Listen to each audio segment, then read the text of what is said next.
This is important. Sit down. You'll like this. Now, you've been here, what is it, 5 years now? Yes. And during that time, you've worked enormously hard. You've done a fantastic job. Oh, well, thank you, Mr. Grant, but I wouldn't say that. You wouldn't? Well, let's forget the whole thing. Okay, all right. I would say that. Mary, there's only one way to tell you this, and that's to tell you straight out. I've decided to promote you to producer of the WJM 6 o'clock news. Oh, Mr. Grant. Oh, well, that's it. I just don't know what to say. Really? I thought you put it very well. But I mean, it's just so incredible. I mean, because, of course, I always dreamed that one day I would be a producer, but that you would actually, at this point, make me your co-producer.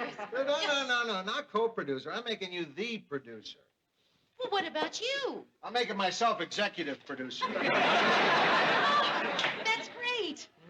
But what made you suddenly decide to make me the producer? Well, I just thought a promotion was long overdue. Oh, thank you, Mr. Grant. Not yours, mine. So, then, you'll be the executive producer, and I'll be the producer. What do we do about offices? What do you mean? Where will my office be? What do you need an office for? Well, I just assumed that as producer, I'd have a lot more responsibilities, a lot more things to do. And... No. Whatever you used to do as associate producer, you'll do now as producer. Oh, I see. Naturally, there will be certain financial benefits. Oh? Starting next month, you're going to get a raise of $1,000 a year. Oh, that's great. Mr. Grant, that's, $20 a week, isn't it? I thought I was going to get a raise of $20 a week anyway. Well, now you're going to get it for sure. Well, thank you. Mr. Grant, let me just see if I'm getting this straight. I'm going to be the producer, but I'm going to have the same responsibilities, the same job, the same no office, and I'll be doing the very same things I had been doing. Right. Well. I just hope I can handle it.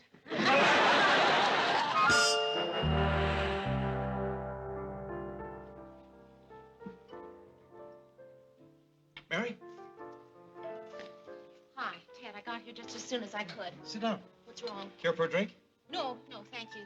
You said it was important that you had to see me right away. Well, let's order first, then we'll talk. Yeah. I'll have the veal cordon bleu with the house salad. Mary, whatever you like, don't worry about the price. I'll have the lamb chops. She'll have the $8.95.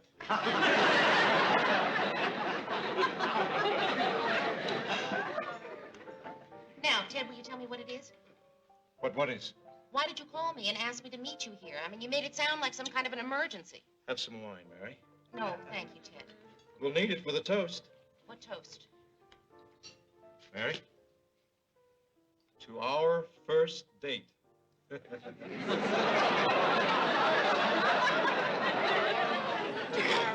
What? Our first date. To us, Mary, and to many more wonderful evenings like this. Ted, is this your first bottle of wine? Mary, you and I have worked together in that office for 5 years. I'm an attractive man. You're a reasonably attractive woman. You can't deny you haven't had thoughts about me. Oh, yes, Ted, I have had thoughts. I know you probably figured me being who I am and you being who you were, that I was too far above you. Now that you're a producer, it's a whole new ballgame. Well, Ted, I'm very, very flattered, but, and this is a big but. I don't want to date you. Well, I'll tell you what, Mary. We'll do it on the sly. Even in the newsroom, it'll be our secret. Oh, naturally, there'll be those meaningful glances across the desks, those furtive longings, those private jokes that only lovers understand. Oh, Ted, please stop. Let's get something clear right now. I don't want you to think of us that way. How am I supposed to think of us? Think of us as brother and sister. Brother and sister, huh? I've always wanted a kid sister, someone to help me meet a lot of chicks. Ted, I can't help you meet a lot of chicks. Then you can't be my sister.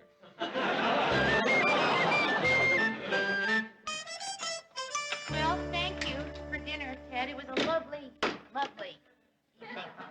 Oh, it's my pleasure. Did you enjoy the lamb chops? Yes, very much. Very nice. Well, I've got an early day tomorrow. Well, good night, Mary. Good night. Mary, who's that man in your living room? Ted, there is no man in my living room. There is now.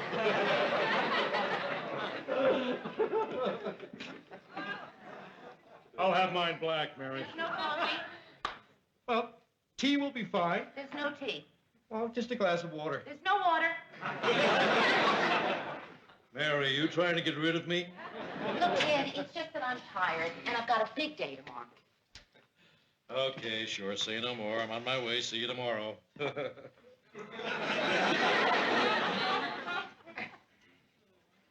Oh, okay.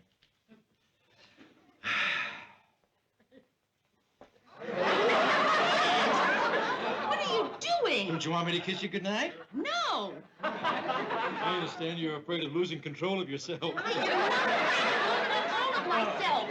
See, you're already losing control. Ted, I just don't want to kiss you goodnight, all right? Well, if that's the way you feel, why did you go out with me in the first place? Ted! All right. You don't have to kiss me goodnight if you don't want to. I'm not going to argue with you. I respect you too much to wrestle with you. Thank you.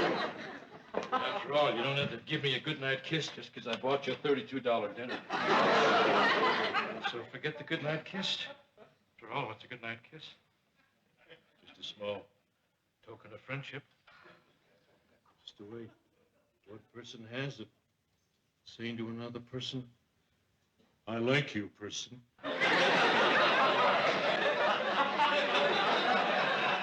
You don't think I'm worth the simple, innocent kiss goodnight? Well, that's all right.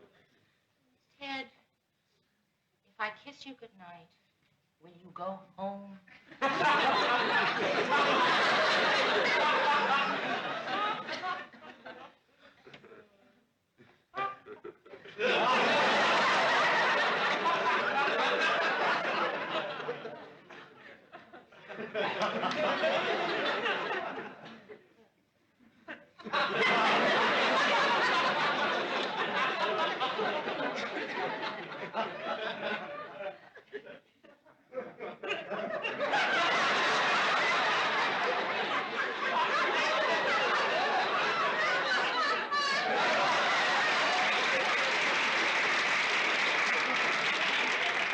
The woman hasn't been born who can resist Ted Baxter.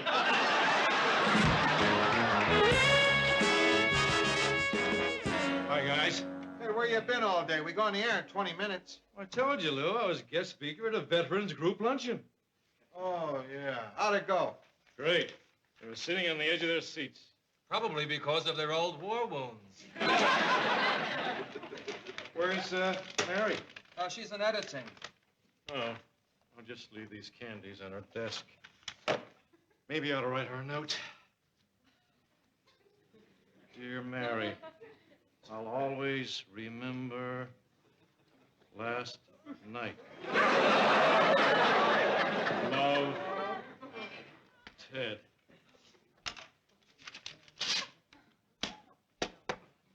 Oh, last night.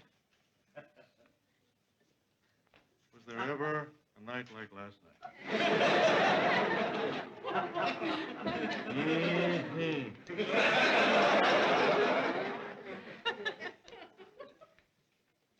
Ted, what happened last night? I don't think it's any of your business, Lou. Right, Ted. However, since you brought the subject up, just so happens that Mary and I had a date last night. Ted, have you been putting anything funny up your nose? I'm gonna level with you guys. I've had my eye on her since the first time I saw her. And yesterday when I realized she'd been here 5 years and I haven't really made my move yet, well, I said to myself, if you're ever gonna make a move, now's the time to make it. Otherwise, before you know it, another 5 years will go by and she'll be too old for me.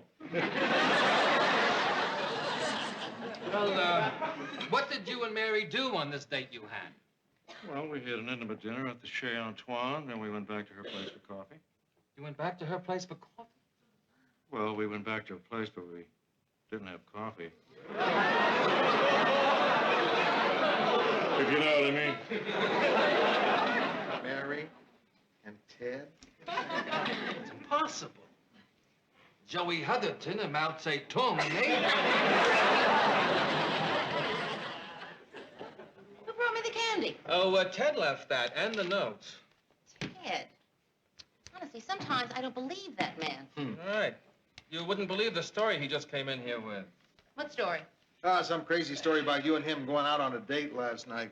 Ted said that he and I had a date.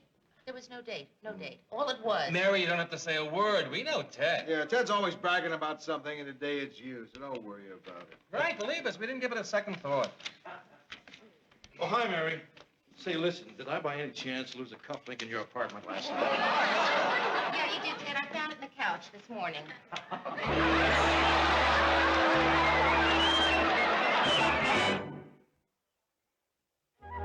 Would you give me a hand with this cufflink? It's kind of tricky. Just make sure that Porky Pig is facing out. Talk to me for a minute, please. Oh, use us, guys. Look, Ted, I'm not quite sure how to put this. Oh, you mean about the candies? Listen, nothing's too good for Ted Baxter's woman. Ted, I am not your woman. That's right, Mary. Play hard to get. I love the thrill of the chase. Ted, there is no chase. There's no thrill. No chase, no thrill. There's not going to be. Ted, nothing happened last night, and I don't want you going around giving people the impression that anything did. Say no more. I'm gonna zip up my lips and lock the zipper and hide the key. Oh, there they are. WJM's own little lovebirds. What did you say to Sue Ann? Oh, I'm sorry, Mary. Do I know something I'm not supposed to know? Sue Ann, let me get something clear. Oh, Mary, you don't have to. The blush in your cheek speaks for itself. Isn't it wonderful that two people who for 5 years have shared nothing but a businesslike respect and admiration for one another, between whom no word of love has ever passed, should one day awake and discover they have the hots for each other? Okay,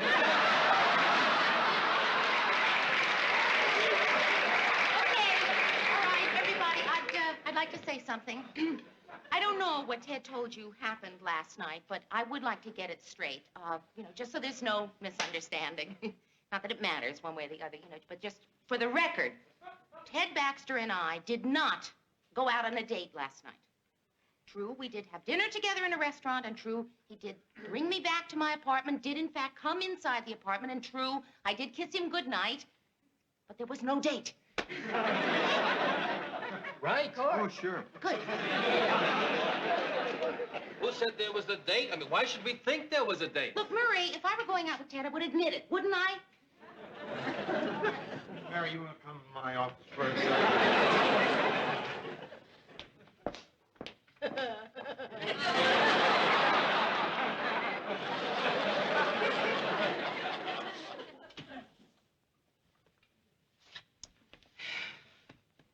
Mary, I'm going to tell you a little story. When I was in the Army, I had to bunk under this guy who used to get these great packages of food from home.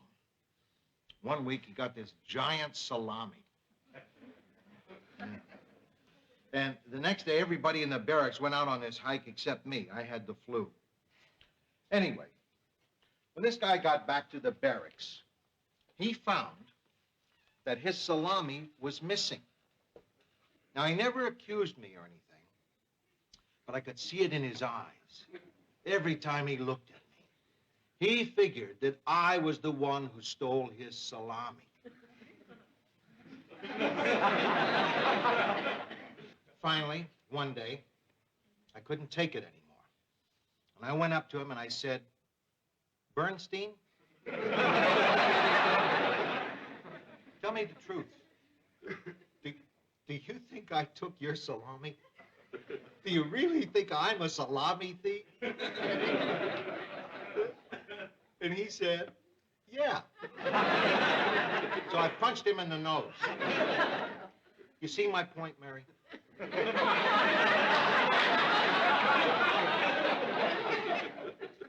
Neither did Bernstein. So I went out and bought him a salami, which of course convinced him that I was the one who stole his. Anyway, what I'm trying to say is, you can't let yourself worry about what other people think about you, or you'll go crazy. Look, you know what happened between Ted and you. Nothing happened between Ted and me. All right, you know what didn't happen between you But and... I would like to know that everyone else knows that nothing happened. The point is, who cares what anybody else knows or thinks they know? It's over. Forget it. You're right. Huh? It's over, forget it. You're right, of course. Thank you. Hey. Hey, Mr. Grant, did they ever find out who stole Bernstein's salami? I did. Hiya.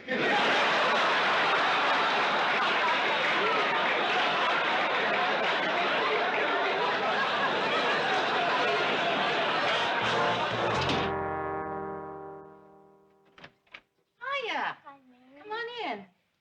I'm sorry to bother you. No, you're not bothering me. I have to go out tonight for the journalism class. Do you want to see me about something in particular? Yes. You want to tell me what it is? Yes. Does it by any chance have something to do with Ted? Yes. Has somebody been telling you things about Ted and me? Yes.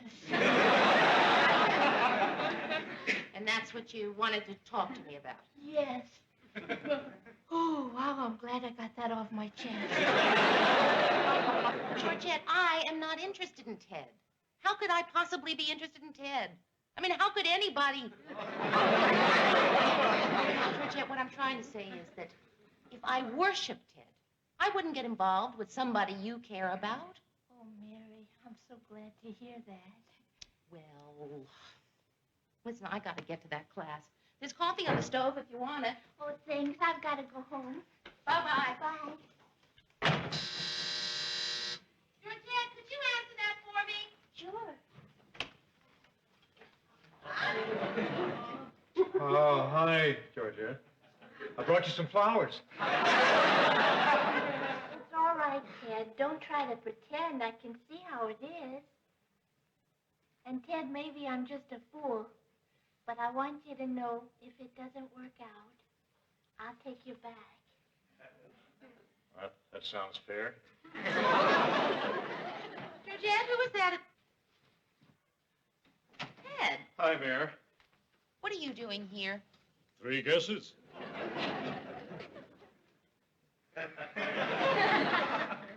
All right, Ted. Before things get really crazy, I want you to explain to me why you are doing this. I mean, why are you doing this all of a sudden? And why are you doing it to me? I got you, Mayor.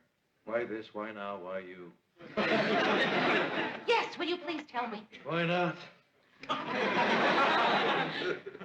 Mary, you don't know much about me, do you? I mean, probably just what you read in my bio. No, Ted, I haven't read your bio. You know nothing about me. So, Mary? You're not going to tell me about Fresno, are you? I'm not going to tell you about Fresno, where it all started in the 5,000-watt radio station. No, Mary, I'm going to tell you about me and women. Things I've never ever told a human being before. The only reason I'm telling you is that I'm hoping deep in my heart that after you hear all this, you'll be a pushover. No. Mary, all my life, there's been a certain kind of woman that's never been interested in me. Classy, you know what I mean? Uptown, shishi, ritzy, chic. Ted, I'm not that kind of woman. Well, I know, Mary, but you're as close as I'll ever get.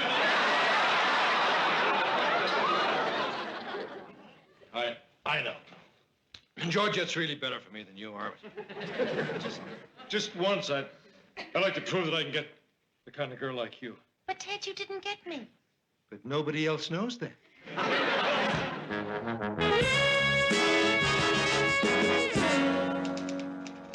Good morning, everybody. Oh, Hi. people, I just want to tell you, don't make any plans for this afternoon. I am taping a very special show, and you're all invited. It's called Soul Food for the Adventurous Wasp. All right. Okay, that does it. I've got to say something. I don't know what I'm going to say, but I got to say something. What's wrong? This whole crazy thing with Ted has just gotten out of hand. Now everybody in the building thinks I'm easy pickings. That's ridiculous, Oh, Mary. really? Tony at the newsstand, who for 5 years has been saying, "Good morning, Miss Richards," today greeted me with, "How's tricks, Cookie?" And just now, Ollie, the elevator man, stopped the car between floors, leered at me, and said he was out of gas. Oh, what's the big deal? Ollie has to be at least 85 years old. No wonder he's out of gas. Go ahead, laugh. But to me, this happens to be very serious. I know I shouldn't care what people think, but I do. I can't help it. That's the way I am. I wash my hair before I go to the hairdresser. If somebody's stomach rumbles, I'm terrified that people will think it's mine. Once I went into a bookstore to buy a copy of What You Always Wanted to Know About Sex But Were Afraid to Ask. I was afraid to ask for the book. So you can see why it's very important for me to know that you all believe me about Ted. Even though I realize the more I stand here trying to get you to believe me, the less you do believe me. Mary, we believe you. How can you believe me? If I were listening to me talk like this, I wouldn't believe me. Mary, you gotta calm down. Well, I can't. Mary, you wanna come in my office? No, Mr. Grant, the Bernstein story won't do it. I never did understand it. Look, I'm really sorry. I thought I could maybe clear things up. And I don't even know what I'm talking about anymore, and I'm very sorry, so let's just forget it and we'll all go back to work. Hold it. Everybody stay where they are. Now hear this. For the past couple of days, I've been saying things that led you to believe there's something between Mary and me. Well, I lied. In the first place, she didn't propose to me. And in the second place, she never offered to take me to Hawaii. And in the third place, there are no fingernail scratches down my back. They're all lies. I made them all up. To sum it up, I am not now, nor have I ever been, Mary Richards' lover. Now you can go back to work.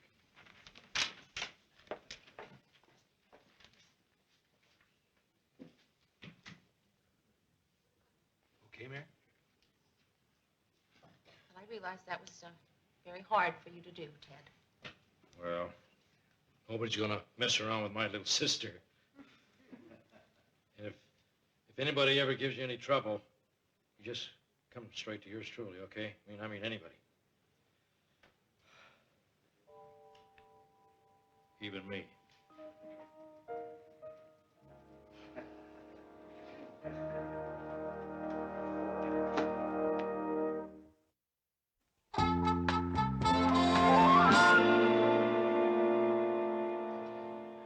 So you see, Chuckles, no matter what you heard, nothing happened between Mary and me. And I want to apologize if I said anything to give you the wrong impression. Right, okay, I'll see you. 4 down and 53 to go.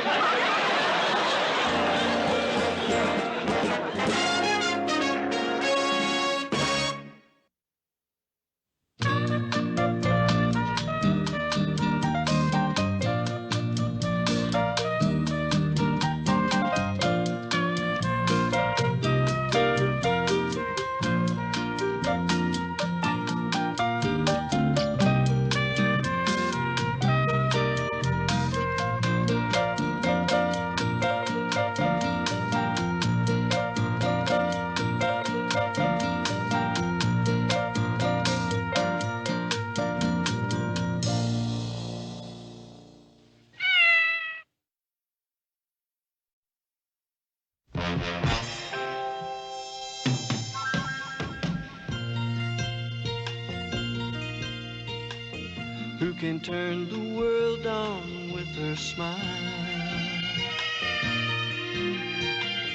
who can take a nothing day and suddenly make it all seem worthwhile. Well, it's you, girl, and you should know it. With each glance and every little movement you show it. Love is all around, no need to waste it. You can have the town, why don't you take it? You're gonna make it after all. You're gonna make it after all.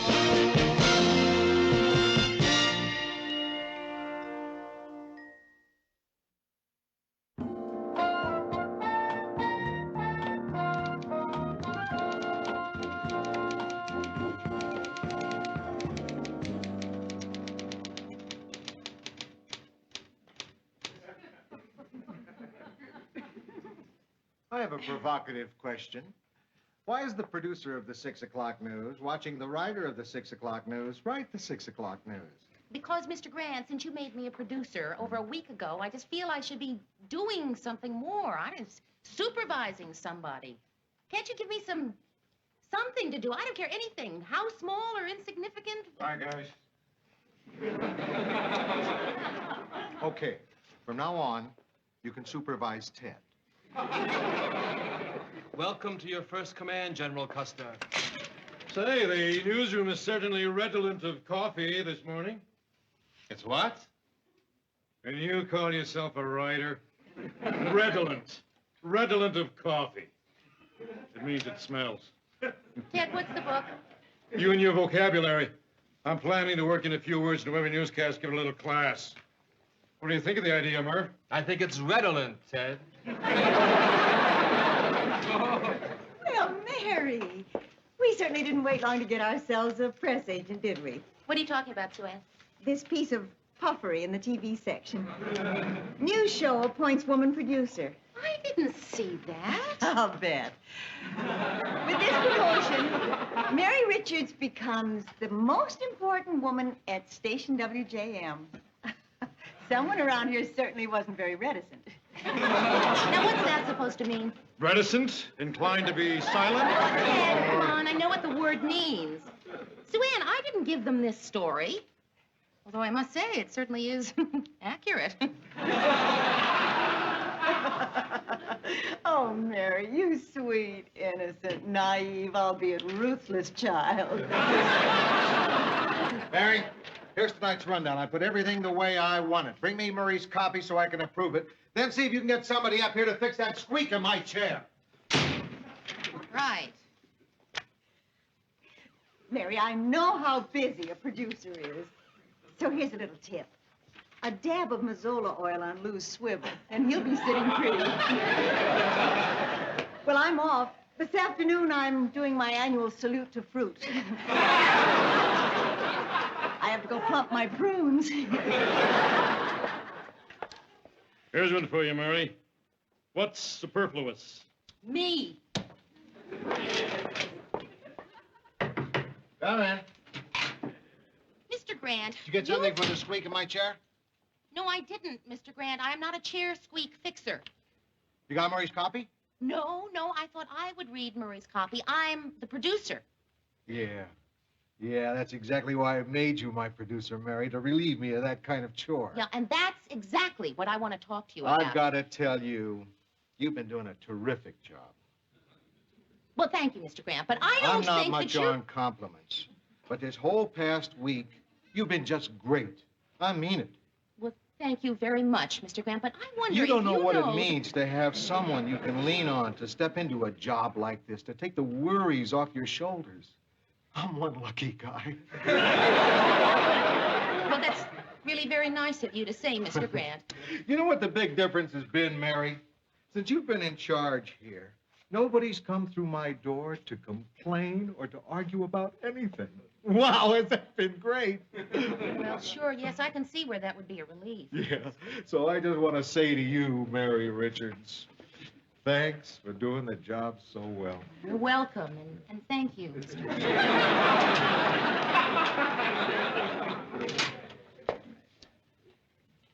just happened here? I sandbagged you. You came in here to gripe about something. I took the wind out of your sails. That's why I'm the executive producer. Yeah, and Mr. Grant, I'm the producer. I know I am because I see my name on the credits of the show every night, but that's the only way anyone could tell. Okay. Okay. I'll get you a sign for your desks. Mr. Grant, I don't want a sign for my desk. I just want a chance to produce the 6 o'clock news, just to see if I can do it. All right. You got it. Tomorrow you do the whole show yourself. Oh, Mr. Grant, thank you. Thank you. I just can't tell you how much I appreciate this. And, Mr. Grant, I don't want you to worry about a thing. I am going to rise to the occasion. I'm going to make you so proud of me. I'm going to get you some Mazola oil for your chair. Good evening, ladies and gentlemen. This is Edward Daniels with the 9 o'clock news. David Baker, the head of the United Nations Emergency Fund, said today he has received a $1 billion commitment from the United States. Hi, Mayor. This pledge I is hope we're designed not to help disturbing 36 you. No, not at all. Come on in. Thank you. We got through dinner early tonight. We emphasize service at that restaurant. That's why I take her there.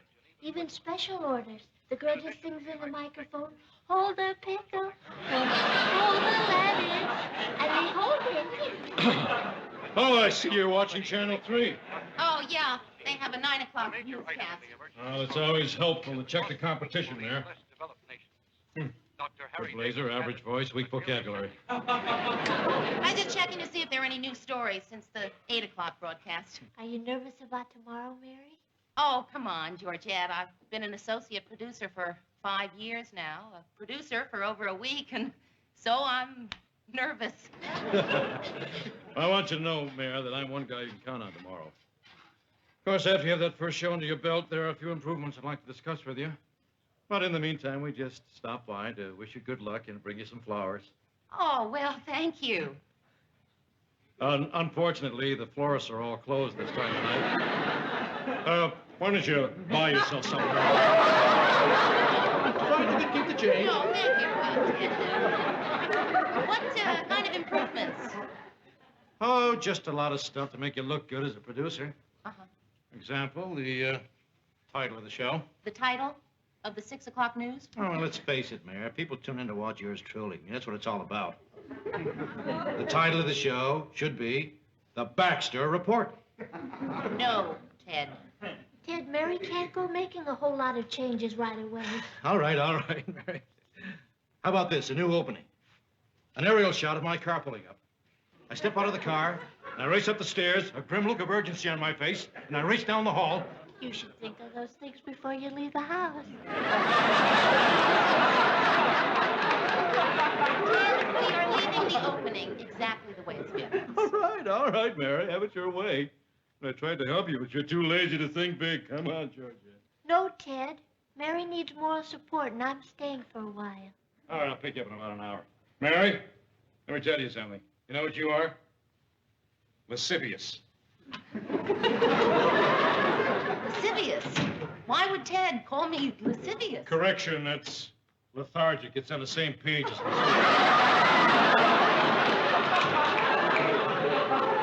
Would you like some coffee? Yes, thanks. Mary, don't worry about tomorrow. You're going to do fine. Oh, thanks, Georgette. Listen, you were sweet to stay. Boy, I tell you, it's times like these I really miss Rhoda. I'll bet you do. What would Rhoda say if she were here? Oh, I don't know that it's anything that she'd say. She'd just listen, I guess. I'll listen. Pretend I'm Rhoda. Go ahead. Well, okay. I'm nervous. Really nervous. You know, about tomorrow. Worried that something could go wrong. This isn't going very well, is it? Are you sure all Rhoda would do is just listen? Well, I guess about here is where Rhoda would have made a joke, you know, to sort of relieve the tension. I'm sorry, I'm not very good at jokes. That's okay. I guess I'm just really tense about tomorrow. This priest is playing golf with this rabbi. You don't have to do this. I know another one about a fat lady and a duck. No, Georgia.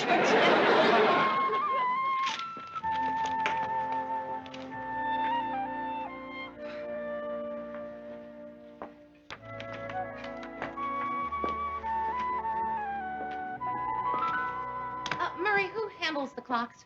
Why? Well, Tokyo is 5 minutes slow. See? Oh, yeah. It's little things like that that cost them the war. What's the matter, man? I don't know. I can't stay seated today. Somehow, I just don't feel a producer should be sitting. Mary, if God didn't intend for producers to sit, he wouldn't have given them such big chairs. I don't know. You feel I should be on my feet in case I have to deal with anything in a hurry. At 1 o'clock in the afternoon? Come on, Mary, relax. After all, Lou was right in there. If any problem comes up, all you gotta do is just... Murray. If any problem comes up, I'll handle it. That's all. Hi, guys. Ted, you're late.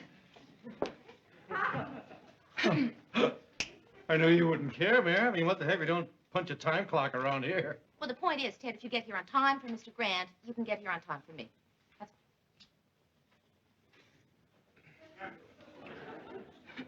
To do what? Whatever it is that you do when you get here on time for Mr. Grant. Well, all right, Mary. But I think you're being a little punctilious. All right, Ted, that's it. You're gonna give me that book, do I have to take it away from you? Is Lou in, Mary? Yes, he is. Oh. Mel, what did you want to see him about? Oh, I got this note that the producer wants some changes in the set. Oh, yes, well, I'm the producer now. Oh, yeah? Yeah. Congratulations. Thank you. Mel? Yeah, I just want to see what Lou wants. Yeah, but see, I'm the one who wanted the sketches. You are? Yes. Yes. Did you know, Mel, that we haven't changed the basic set in 5 years? Oh. And also, I wanted to talk to you about wardrobe. Ted's blazer, I want to get rid of it. Oh. Yeah, preferably before he has time to take it off. Hey, Lou, you want to check the copy? Murray, give it to me. Oh, no, sorry, Mary. I just saw Lou Oh, here. Lou, I do you thought want he'd to like look at these? Mary thinks the set should be changed. What for? The set's fine. Leave it alone. Mr. Grant, I thought I was the producer. That's right, Mary. Well, then why don't you let me do my job?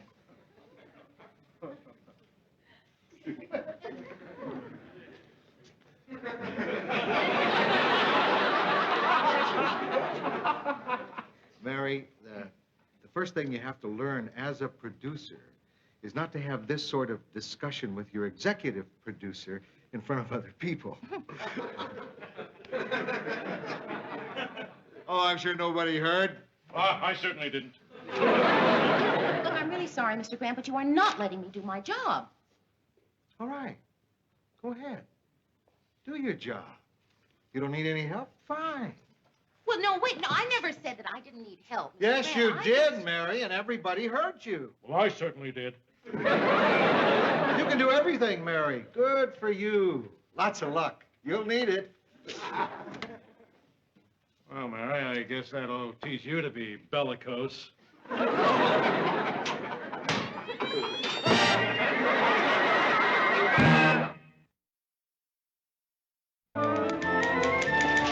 Murr, we'll open with the Senate hearings, and we'll follow with the narcotics crackdown, and then the governor's conference, huh? Yeah, that sounds like a good lineup. Yeah, listen, I got one problem. We have 30 seconds at the end of the show. Now, which do you think is more important?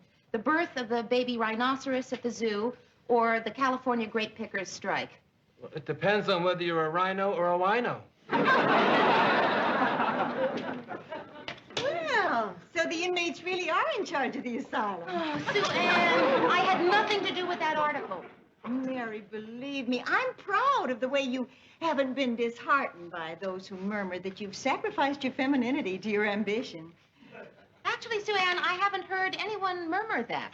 Then I'm the first. Of course, meanwhile, the man you supplanted is sitting alone in the bar downstairs, destroying himself with cheap booze. How do you know that? I just bought him a drink. Well, carry on, Mary. I'll just watch. It should be fascinating to observe how the most important woman at station WJM puts together a new show. All right, you want to watch? Go ahead, watch. Okay, Murray, I've decided we'll close with the baby wino. I mean the baby rhino. Hey, Mary, you didn't authorize any wardrobe changes, did you? Oh, well, no, Gus, I didn't. That is, Mel talked to me about them, and I said I would Without think consulting me? Holy cow, Mary, your director has to know about these about it. Well, things. there is nothing to know about yet, Gus. I mean, nothing definite has been decided. Oh, yes, so- it has. He's got Ted wearing a black and white striped jacket, and he's putting checkered pants on a weatherman. Oh, well, no, I never authorized that. Holy Toledo, you can't use stripes. They strobe on you, and checks bleed. Yeah, well, see, all I said was that I wanted a different look. That's all. Well, you got it. Holy Moses, checks and stripes. Bleeding and strobing. All right, Mary, I'll put my foot down. Do you all hear me? I'll put my foot down. Suit yourself, Ted. It's your mouth. Mary, I'm not plugging any of these radical women's lib groups. Ted, come on, there's nothing radical about the Daughters of the American Revolution. I love watching you do the news, Mary. Okay, this is it! His creepy camera pushes have mucked up my designs once too often. Well, what seems to be the problem? Mary, will you tell this fascist he just can't tear down a new piece of set just because he doesn't like it? And will you tell this half-wit you can't use a mirror on the set? Is that so? Is that so? I saw a Fred Astaire picture last night, and it was nothing but mirrors. Mirrors, as far as the eye could see. I think I saw that picture. Isn't that the one where he danced? Holy This is a live TV show. A mirror would reflect the cameras. I adore watching you do the news, Mary. Cool it. That's right, all of you, just cool it. This is neither the time nor the place to discuss this. Now, for today, everything's going to stay the way it is. Tomorrow morning, we'll have a production meeting here at 11 o'clock. You bring the designs and sketches, which I will discuss with you, okay? Okay? Okay. And if you want to come and watch, you come and watch. Any questions? Not the way Lou would have handled it. Mary, Ted wants you to handle it the way Lou would have handled it. Ted, how'd you like me to punch your face out?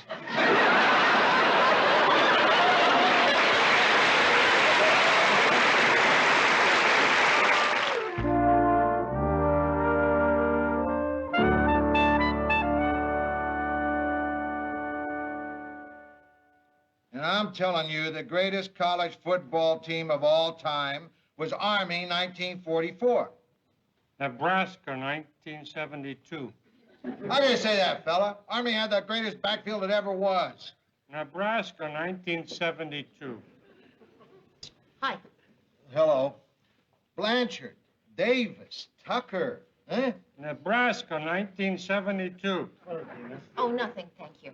I just thought I'd come by and tell you that everything is okay in the newsroom. Good. Look at the record. Unbeaten, untied, beat Notre Dame 59-0, 6 All-Americans. I mean, I knew you'd be anxious to know that. Yeah. Glenn Davis set a touchdown record that still stands. And that's while he was dating Elizabeth Taylor. I knew you wanted to know, because, I mean, it is the first time that I ever ran the whole show myself. Yeah. Nebraska, 1972. Army 1944. So I'm really glad that I was able to set your mind at ease. Yeah, thanks. That's nice. So everything's all right, huh? Yeah, if I do say so myself, everything is all right. You're not, for example, having trouble with Rollins. No. Who's Rollins? Your sound engineer. I thought you might be having some problems. No, everything's fine, just fine. Good. Glad to hear that, Mary. Yeah. I am managing to get the news on without a hitch. Good for you, Mary. Thanks. Mr. Grant, why did you think I might be having trouble with Rollins? Just a hunch. Okay. Mary. Yeah. That's Rollins.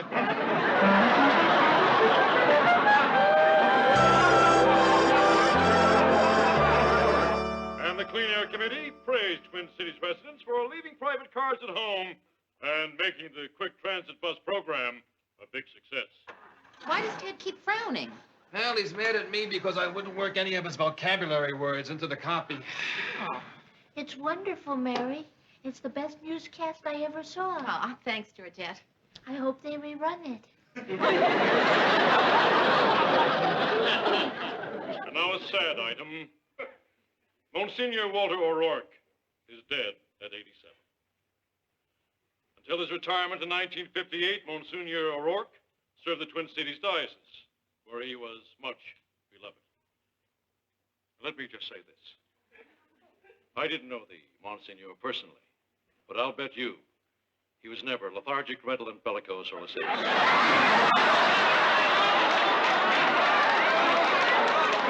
This is Ted Baxter saying good night and good news. At least he pronounced them right. Never mind. Here comes the good part. Produced by Mary Richards. Is that the first time you've seen that? No, but it's the first time I believed it. Congratulations, Mayor. Ah, thanks, Mur. Or maybe I should have shaken your hands. I hardly ever hug Lou. No, I like the hugging. Hey, I'm very impressed. It was a great show, a perfect show. Except for that one moment when Ted was reading the basketball scores, and a voice from the sound booth yelled, Nebraska, 1972. Well, Mayor, what did you think of my performance? Ted, Mary produced tonight's show, and she would like your opinion. Fair enough. Mary, I thought I was great. Thank you, Ted. Gee, I wonder what Mr. Grant thought. If he watched the show. Oh, Mur, I hope he watched the show. Well, you know Lou. If he liked it, he won't say a word. That's his highest praise. Nonsense, Murr. When I come off a newscast, he talks my ear off.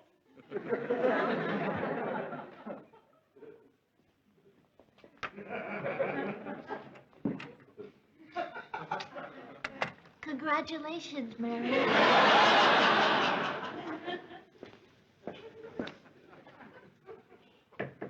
Come in.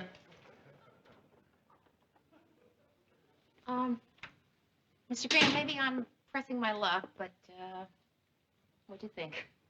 About the show? Yeah. What do you want me to say? That it was great? Sure. Mary,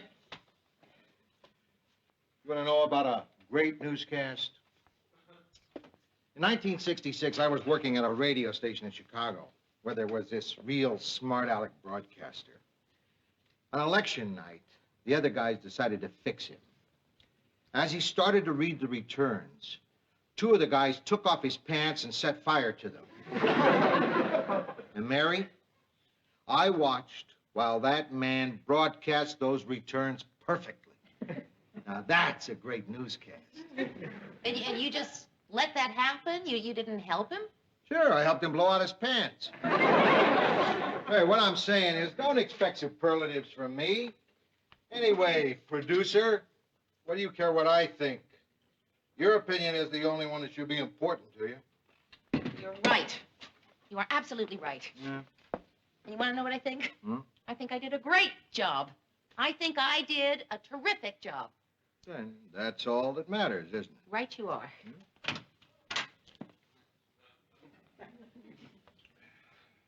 Mr. Grant, what'd you think of the show? It didn't stink.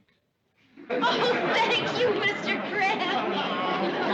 Oh, thank you. It didn't stink.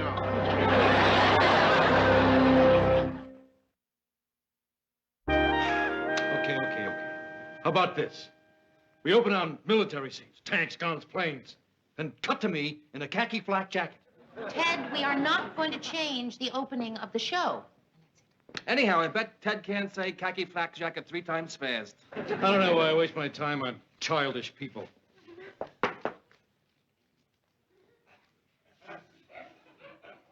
Khaki flak jacket, khaki flak jacket, khaki flak jacket. Hi, man.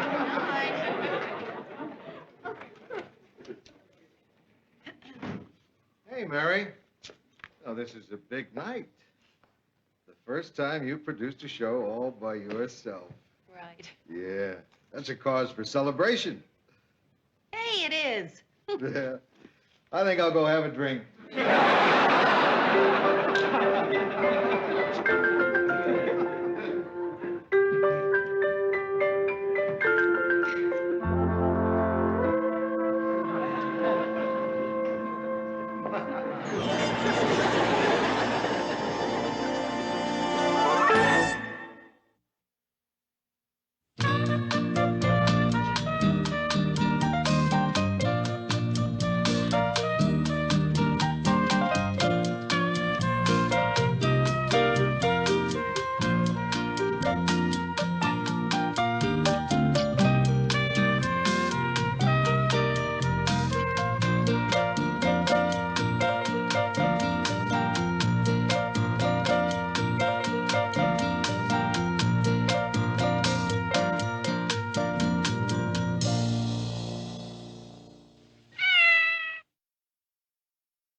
can turn the world on with her smile,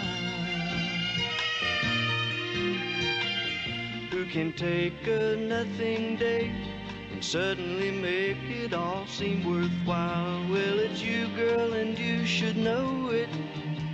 With each glance and every little movement you show it.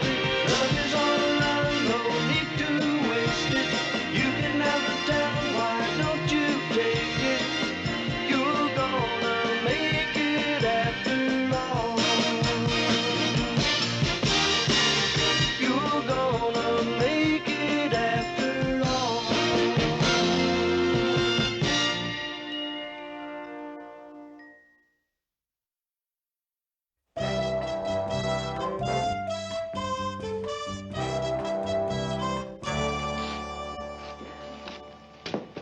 Good morning, Murray. Oh, hi.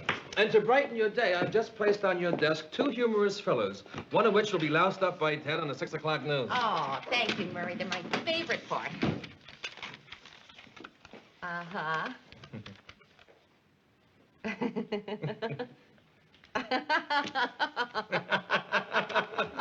We'll use this one. What's the matter with that one? I don't know, Murray. I just don't believe it. I mean, in the first place, how would you get an elephant into an elevator? And in the second place, I just don't believe a real nun would carry a whip. Hi, Mary. Morning. Murray, what do you like on Sunday? The Rams or Denver? What's the point spread? Well, my bookie's got the Rams a 14-point favorite. I think I'll put $50 on the Rams. Well, Mr. Grant, if you only want to bet $50, I'll bet with you.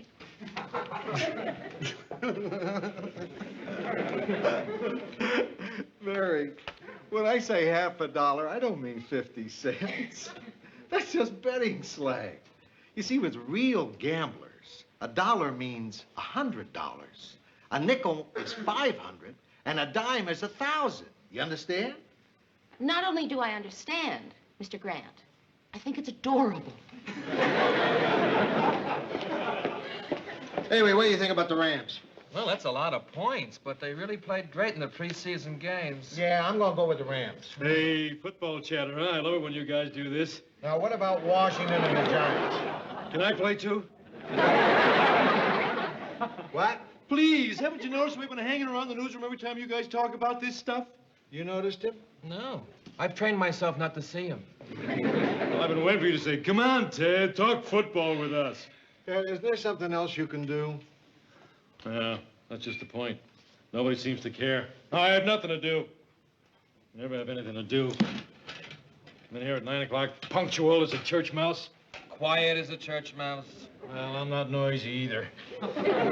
Ted, I'm figuring out how to bet real money. I gotta concentrate. Please, let me be part of this. Ted! All right, Lou, even if you won't let me, I just want you to know I'm grateful for the few minutes you've already given me. Thanks, Lou. Thanks, Murray. Now I'll go stare at my wall. All right, you can stay. So I go with Washington, but I gotta give 16 points. Gotta give 16 points. What does it mean to give 16 points? Excuse me, Lou. I think I'll go stare at Ted's wall. Murray. Oh, Lou, let him go. You'll see. I'm much better to play football betting with. Just tell me, what does it mean to give 16 points? You wouldn't understand, Ted. Why wouldn't I understand, Lou? Because I'm too dumb. Is that what you think? Yes. Well, you're wrong, Lou. People have been making that mistake about me all my life, even as a kid. The other kids wouldn't let me play games with them because they think I wouldn't understand the rules. So they wouldn't let me play Monopoly with them or chess or hide-and-go-seek? Well, I'm tired of people thinking I'm dumb. I'm not dumb. I know how to play hide-and-go-seek. I know how to play chess, too, except for those pieces that look like horses. I'm not dumb, and I don't like people treating me like I am. All right, I'll explain it to you. Thanks, All right. Now, this is the betting line I get from my bookie every week. Go slow. I want to understand this. Yeah. It tells you what team is favored and by how many points.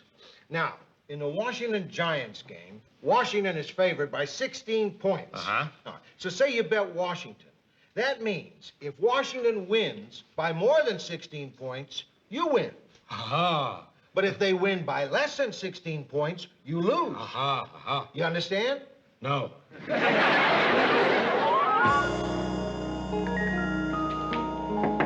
Yeah. Here's the lead story you wanted to see. Oh, thanks.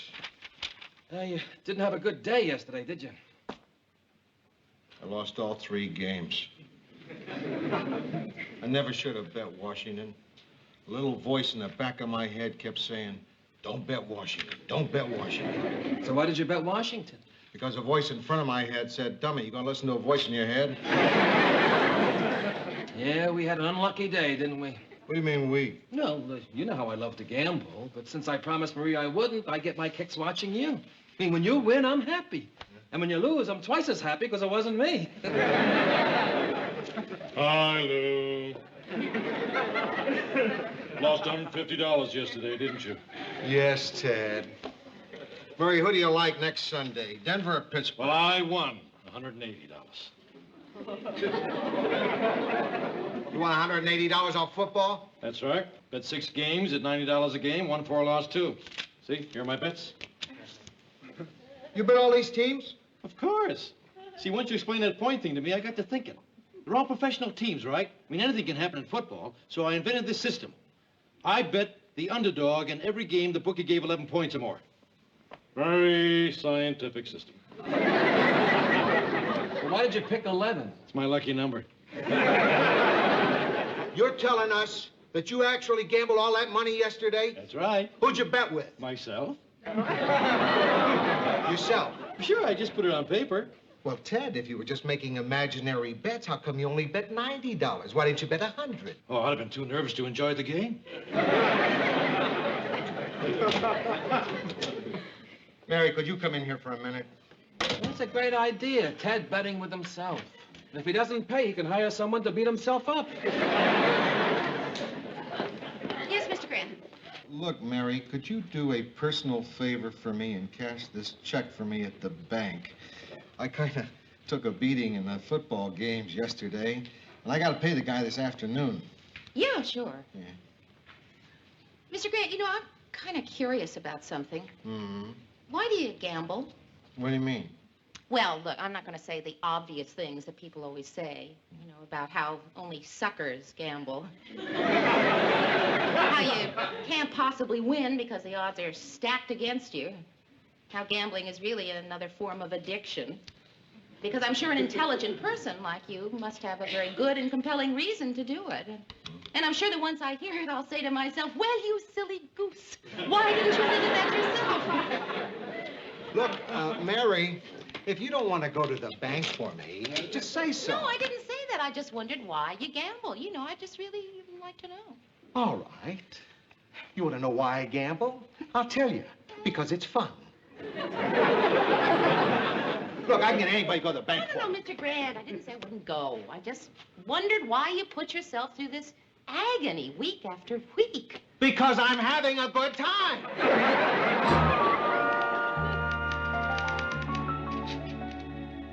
Touchdown!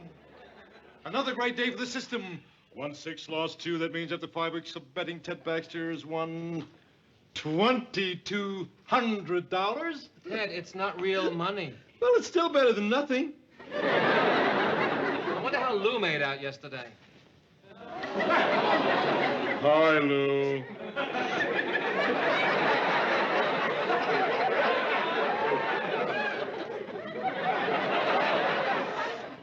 All right, Ted. Let's get something straight. I don't want to hear about the system. I don't want to hear how much the system bet. I don't want to hear how much the system won. In fact, I don't want to hear anything at all about you and your dumb paper bets. Is that clear? Sure, Lou, anything you say. Lou doesn't want to hear that the system's ahead $2,200. It's okay with me. Listen, Ted. If you're so sure of this dumb system of yours, why don't you put some real money on it?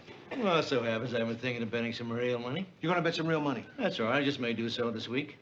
Okay, Ted, I'm going to call my bookie right now. And if he's open for business... Hello, Al? Lou Grant. Yeah, Listen, I got a friend of mine here, and he'd like a little action. Yeah, his name is Ted Baxter. And here he is. Hello, Al. Can you talk? Hey, are you really a bookie? Gee, I never talked to a real crook before. Hello, he wants to talk to you again. Yeah? No, it's not a joke. Oh, again, it's me again, Al. Listen, you got the line in front of you? Well, I want you to do me a favor. How many games are there with an 11-point spread? 7 games, huh? No, I don't have to know who's playing. Listen, here's what you can do for me. I want to bet $1 on the underdog of each of those games. Right? Okay. Right, nice doing business with you, Al. You satisfied? Yeah, Ted, I'm satisfied. Okay, Fred. Ted, wasn't that an awful lot of money to bet? Oh, sure, but what the heck? I can afford to risk $7. Oh, wait, Ted. There's something I think you don't know. See, as Mr. Grant explained it to me, bookies have their own kind of language, you know, and when you say you want to bet a nickel, that means $500. When you say you want to bet a dime, that means $1,000, and when you say $1, that $10,000!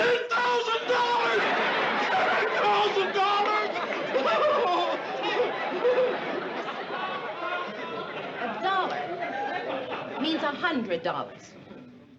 Oh. Oh. Oh, boy, is that a relief.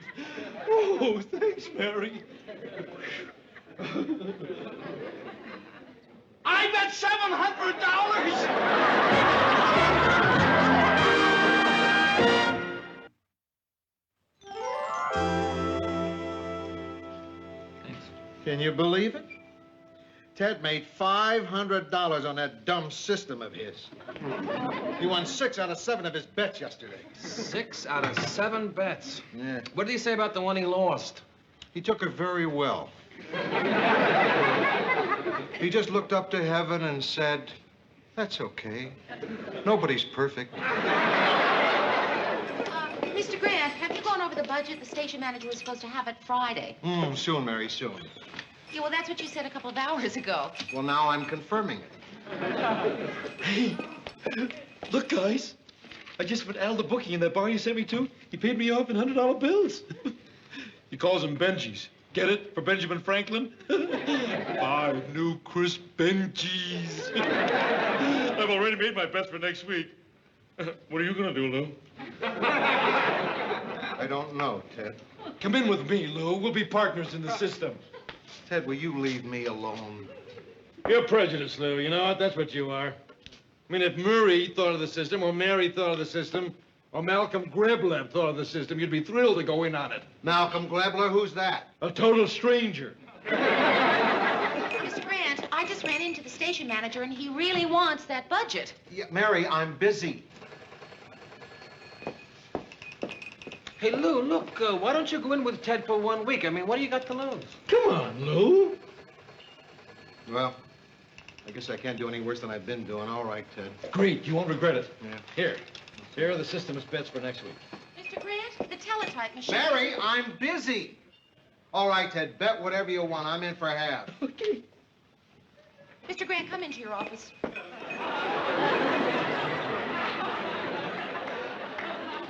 Sit down, please. This better be important. Do you know you're a wizard? Was that it? I mean it, really. Only a wizard could make me feel that I am intruding because I want to discuss news in the newsroom.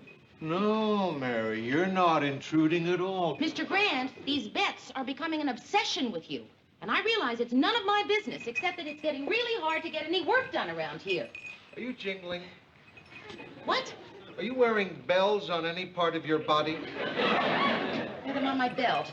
And that's all I am going to discuss about it, Mr. Grant, because that's a tactic of yours to try to change the subject and make me feel awkward about something ridiculous. Like bells, Mary? Mr. Grant, I apologize. look, I don't think You're that... absolutely right in everything you said or will say. Now, is there anything you'd like to add to that? Mr. Grant, I came in here to have a serious discussion. Mary, I've already made your point for you. You don't want to belabor this, do you? I'm wrong. Okay. I accept your apology. We all accept your apology. We all? Dancer, Prancer, all the gang. All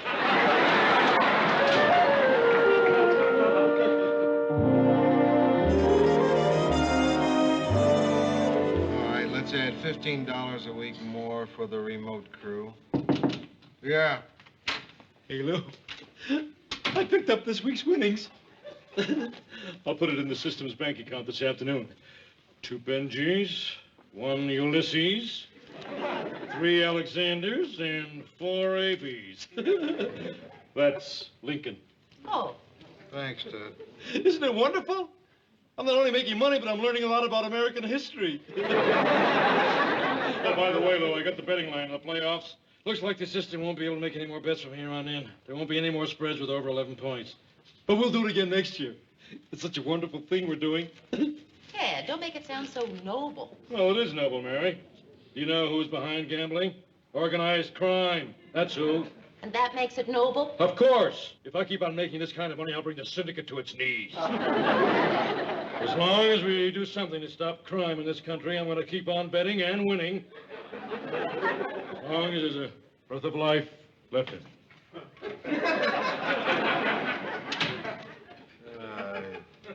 My bookie's not part of any mob. He's a men's room attendant. When he loses, he just cuts down on supplies. So all Ted's doing is just driving a lot of men out into the streets with wet hands.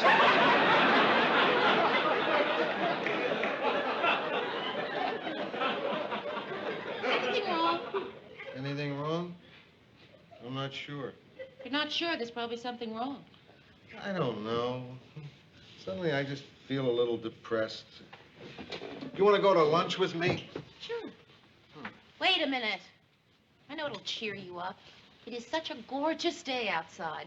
I mean, it's really nippy.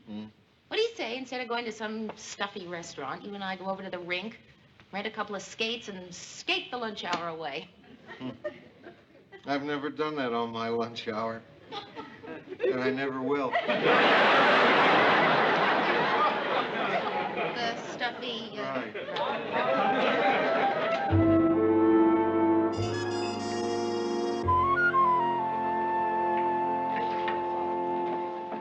I hope you don't mind my taking you here instead of skating. No. Look, if you want some exercise, they got some pinball machines over there. Hey, Mr. Grant, are you aware that you were pretty unhappy when you were losing money, and now that you're winning money with Ted's system, you're still pretty unhappy? Right, and I'm not quite sure why. Let me tell you a little story. Maybe it's a good analogy. Maybe it isn't.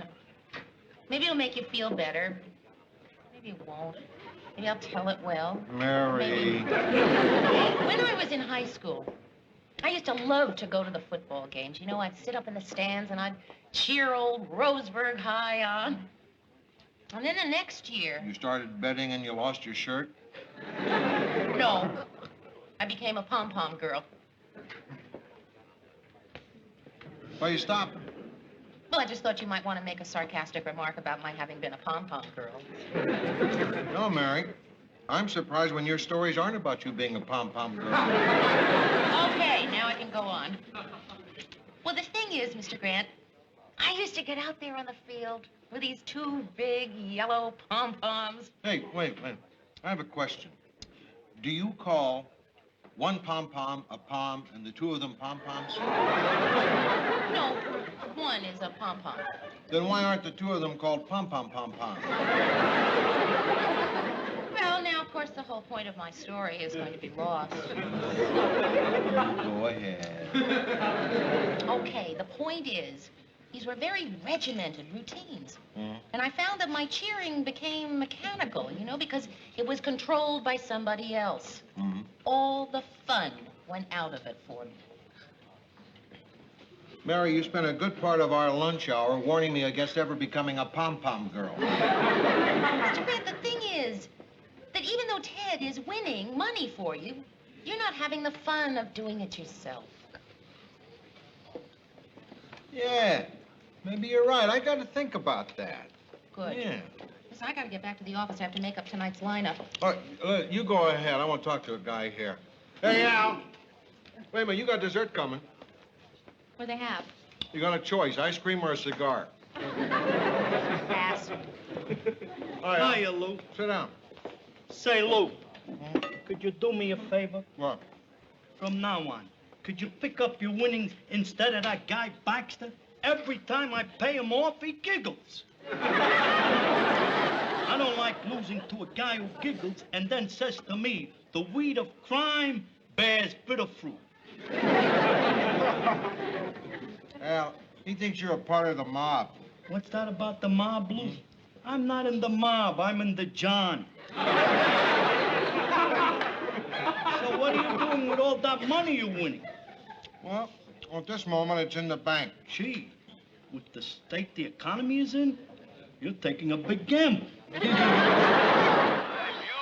spiral being held up by the wind. Fair catch, Jones at his own 39. And there's the 2-minute warning. There's a 2-minute warning. Looks like that's the ball game, Lou. What are you talking about? They're only 12 points behind. They still got a chance. Anything can happen. Well, I agree with Andy. I think the game's over. Thanks for inviting us over, Mary. It was a wonderful brunch. Oh, thank you. I couldn't have enjoyed the football game more if I'd understood it. I'll just get ready, Teddy. He hates it when I rhyme something with his name. Sometimes I say, steady, Teddy. Or, how's your cousin Eddie, Teddy? But the one he hates most is, have some spaghetti, Teddy. She only does that because she knows I can't get back at her. And nothing rhymes with Georgette. You bet.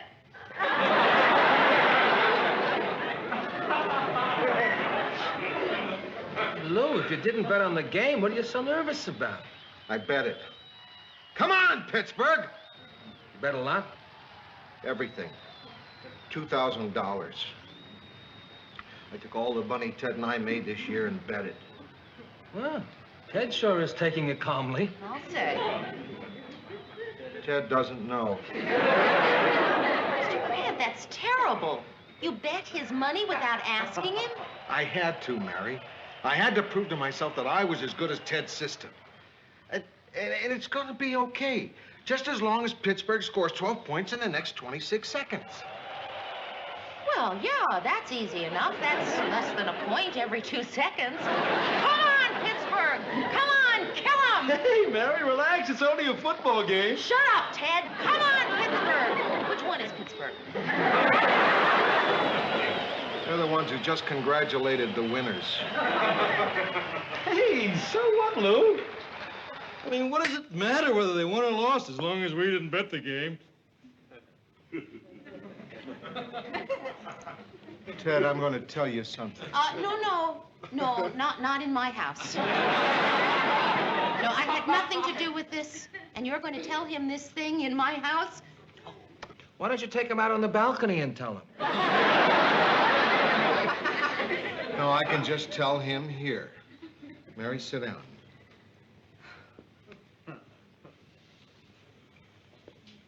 Ted. Yeah, Lou? That $2,000 we made on football this year, I bet it all on the Super Bowl and we lost, and it's as simple as that.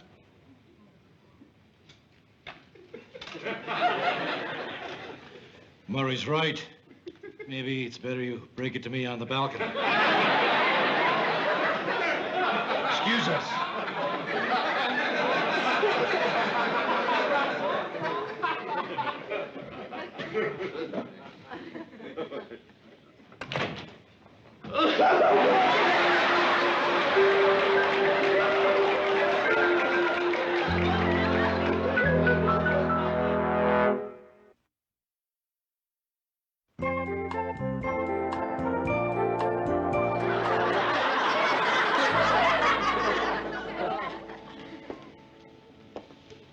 How long do you think you'll stay out there, Georgette?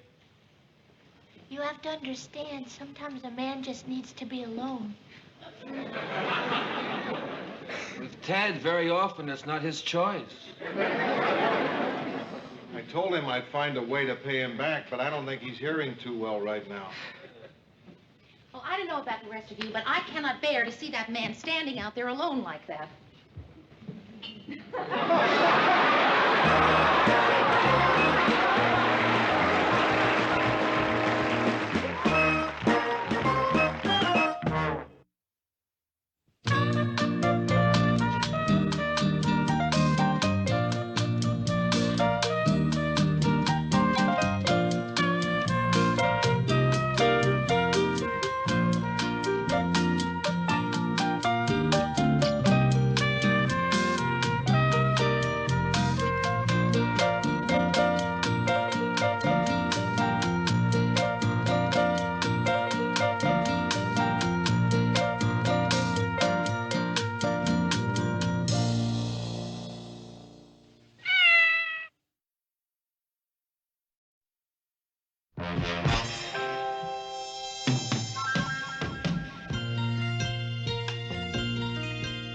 Would you like some lunch? No, thank you. What happened? I was sitting on the couch reading. Lars came over to me, put his arm around me, and said, "Darling, don't you think maybe it might be a good idea, in view of the high cost of living, if you try to keep your spending down a little?" I turned to him and said, "Darling, why don't you go suck an egg?" And that's when Lars started the argument. Yeah, he always was a kind of a hothead. He actually had the temerity to suggest that I start living within a budget. What does he expect? When you write down every $100 I spend? You sure you don't want something to eat? No, I'm too upset to eat. Bill, it's not that bad living on a budget. You know, a lot of people do it. Not me, Mary. To me, spending money is part of living beautifully. It's an art. Now, maybe there are some people who can live their lives within the restrictions of a budget, but for me, it would be like trying to make love in a straitjacket. Hey, don't knock it till you've tried it. Mary. Phyllis, it's not bad living on a budget. I've been doing it for a long time. It's really easy. Come here, I'll show you. Come here. Phyllis, come on. Here. Now look, here's what we have. My monthly take-home pay after deductions, $680. Here's my rent. Here's what I allow myself for food, clothing, laundry. Wait a minute, entertainment. Mary. You've written down $100 a month for clothes. Yeah. Now, suppose you go to Hempel's and you see this marvelous coat meant just for you, but it costs $249.50. What do you do? Well, I don't buy it. Oh, come on, Mary. Be serious. What do you do? Well, I guess I'd save up for it over a period of months, and then if I couldn't manage it, Phil, I just wouldn't buy it. That's it. You don't understand, Mary. This is a beautiful beige camel hair coat with leather trim, and it fits like a dream. I still wouldn't buy it, Phil. Mary, it's a designer original, and it's been reduced from $835. All right, I'll take it. Phil, why don't you try living on a budget just for a month? It really works. No wonder it works. You only put down $145 a month for rent. Yeah, well, that's what it is. No, it isn't. They raised it to $175 a month. Since when? Last month, didn't I tell you? No! Oh, then the joke's on me. $175 a month? Well, it looks like we're in the same boat, eh, Mary? Oh, it's my fault. I could have married into money, and I don't just mean money, Mary. I mean real money. What are the DuPonts, Mary? You know which DuPonts I mean? $175 a month. The Better Living Through Chemistry DuPonts. This is a third cousin. They had a place next to ours on Cape Cod when I was in college. He would have given anything to marry me. But I didn't love him. So, I didn't ask him.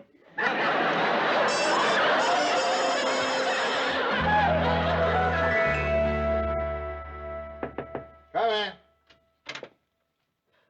Mr. Grant, could I see you for a minute? Sure. What's up? Well, Mr. Grant, last month when you made me a producer, you gave me a $20 a week raise, and... Right. Well, I suppose that if I came in now and asked for another raise, you'd tell me to go jump in the lake, right? Not necessarily. I mean, I might tell you to go jump in the lake. On the other hand, I just might give it to you. There's only one way for you to find out, Mary, and that's to ask. Well, I did feel a little awkward about coming in here. Mary, you should always say what's on your mind. All right. Well, that $20 a week raise that you gave me amounts to about an 8% increase, you see. But the cost of living has gone up 9.3%, which means that I am actually earning less this year than I did the year before. On top of which, my rent has been raised $30 a month. And I just feel that, in view of the fact that I'm now a producer, I have additional responsibilities and duties, that it's not unreasonable for me to ask for more money. So, Mr. Grant, could I please have a raise? Mary, go jump in the lake.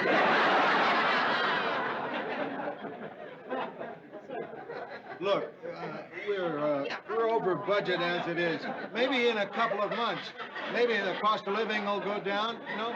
Maybe you'll come up with better reasons.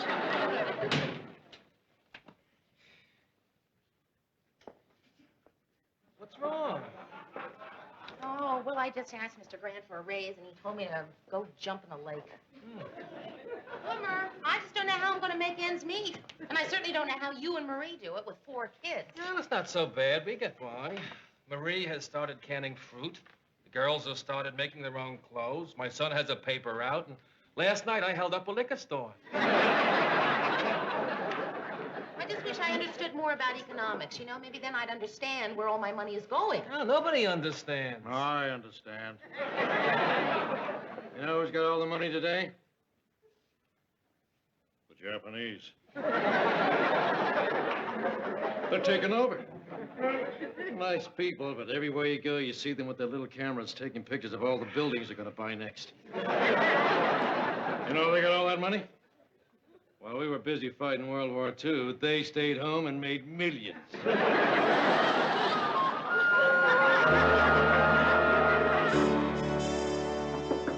Man! Hi, Des. Sorry if I visit. Lars and Phyllis are having a fight, and they asked me to leave so I wouldn't scar my childhood. Yeah, sure. Can I get you something? No, thanks. I don't think this fight can last long. Why do you say that? Well, it's already been going on for 6 hours, and Lars always fades in the last couple of rounds. Phyllis is mad because Lars just cut off her charge accounts. Hi. So, what are you kids up to? Well, you certainly seem to be in a good mood. Well, Lars and I finally talked the whole thing out, and I feel much better. He gave me his point of view, and I gave him a knee in the stomach. You did. No, I didn't. I love him too much for that. But I pictured doing it. Even that made me feel better. Mary, I can't believe it. We're broke. Phyllis, come on, how can you be broke? What about your stocks, your investments? Stocks were all bought on Borders. Margin. Margin. Our Walt Disney stock is down to 25. Isn't that a comment on our society? Disney, down to 25. Disney, who's given us Mickey Mouse, Bambi, Donald Duck, Huey, Dewey, and Louie, Helen Hayes. Our Polaroid went from 88 to 14 in 6 months. Well, what do they expect, the dummies? Getting that Sir Laurence Olivier to do those commercials, they could have saved a fortune, gotten Durward Kirby. Come on, Bess. Phyllis, you can't possibly be broke. I mean, look, Lars still has his practice. Business has been terrible lately. In a recession, dermatologists are the first ones to get hit. People need brain surgery, no matter how trivial. They find the money somehow. But if people get a rash, they just scratch till times get better.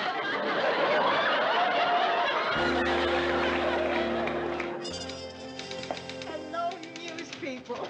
Have I got a scoop for you? I have just been selected Woman of the Year by the local ladies chapter of the Elks Club. Good. Thank you very much. As soon as I heard, I rushed up here to tell you I knew you'd want to put it on tonight's news. I mean, a member of your own station getting a major award like this. I knew you wouldn't forgive me if I didn't come to you with the story first. So, Lou, I assume there's still plenty of time to get it on tonight's newscast. Yeah, there's still plenty of time. You are going to use the story, aren't you, Lou? Well, I'll tell you, Sue Ann. I don't handle that anymore. That's the producer's job. Mary. Well, I'm sure Mary won't want to turn down a terrific exclusive like this. Will you, Mary? Well, Sue Ann, it's just that there are so many big stories breaking today. You know, I wouldn't know which one to bump. Yeah, I mean, we sure hate to lose the one about the two-headed chicken. Right. I understand. You probably need more time to think about it. Right. Time to think. Of course, there's no hurry. I don't want you to feel you're under any pressure whatsoever. You take all the time you want. I won't come back until I finish what I'm cooking. Minute rice.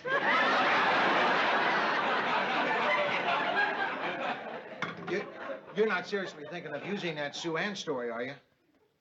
Well, I don't know, Mr. Grant. It is my decision, isn't it? This is a news show, Mary, and I don't want any publicity puffs on it, and I don't care who they're for. And I want you to tell Sue Ann, if she ever comes around here again asking for a silly plug like that, I'm going to throw her out of the office. Well, why didn't you tell her that yourself? I'm scared of her. Mary? Hi, Phil. Sorry to butt in like this, but I had to tell you. Murray, you'll be interested in this. I, Phyllis Lindstrom, have decided to get a job. Phyllis, that's sensational news. Yeah, but somehow I don't think it's going to bump the two-headed chicken either. Aren't you impressed, Murray? Well, sure I am, Phyllis, but you've had jobs before. Ah, but that was different. That was in order to make better use of my God-given talents, to fulfill myself as a human being. Now, all I want is the bread. So, here I am out looking for work. Lou, I just wondered, are there any jobs open on your show? I'll take anything. I don't care how low or menial it is. How about Mary's old job? Phil, Mary has Mary's whole job. Listen, what about that real estate office you worked in last year? Why don't you go back there? People don't buy houses in a recession, Mary. The Lakeview Real Estate Agency is a Japanese restaurant.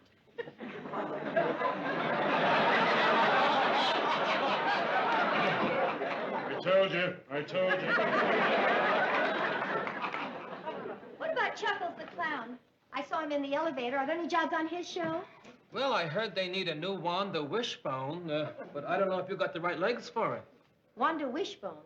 Yeah, two kids come out of the audience, and each one of them pull on a leg. The winner gets a bicycle.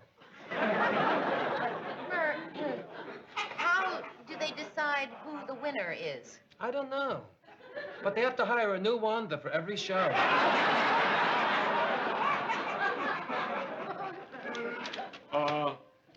Mary, can I see you a second?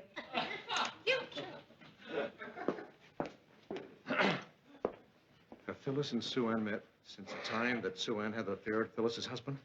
No. Didn't she threaten to rip Sue Ann's face off the next time she saw her? Yeah. Well, you better get Phyllis out of here fast. I've just passed her. She's on her way out. Uh-huh.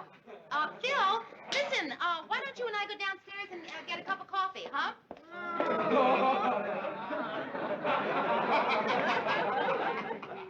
Sue Ann. Phyllis.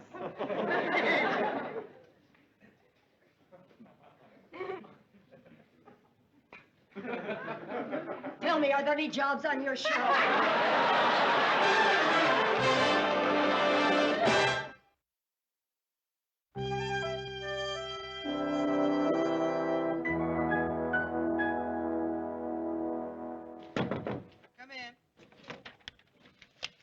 Please, have a seat. I'm Helen Farrell. Oh, you're a woman. That's right. I'm so glad. I was afraid you might be a man.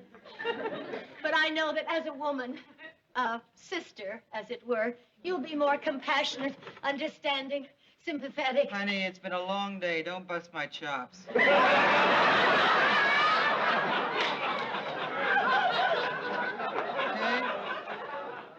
Full name. Phyllis Lindstrom. What sort of job you looking for? Well, something interesting. A position of authority that pays extremely well, but would still leave me plenty of free time. Have you considered running for vice president?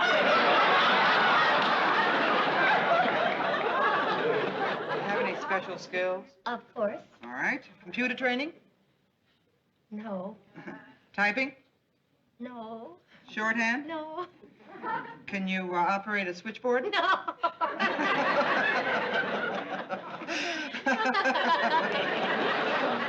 What are your special skills?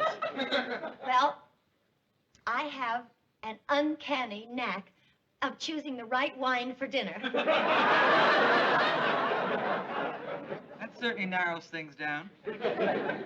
Well, why don't we take a look and see what we've got in the system? Okay. Oh, here's one. Must have come in while I was out to lunch. Bright, charming, intelligent woman for assistant to president of public relations firm. No experience necessary. Expense account plus $15,000 a year. Oh, that's wonderful. Mr. Greshner, I have a bright, charming, intelligent woman who'd like to apply for that job. Oh, good. She'll be right over. Her name, Helen Farrell.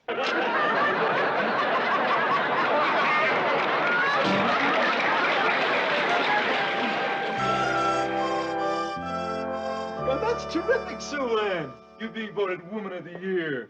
You did? Mayor, I sure hope we're doing a story on Sue Ann's award. Well, Ted, I already told Sue Ann that there's no room for that story. We're spending a lot of time on Kissinger's trip to the Mideast. Kissinger? Why are you doing a story about someone we don't even know? Come on, Mayor. I'm sorry, Ted. The answer is no. Well, what would the answer be if I told you I was threatening to quit unless that story were put on? No and goodbye. No? Sorry, Sue Ann, I tried. I know you did, Ted, and I appreciate it. You're a good friend. Now, can I have my $50 back?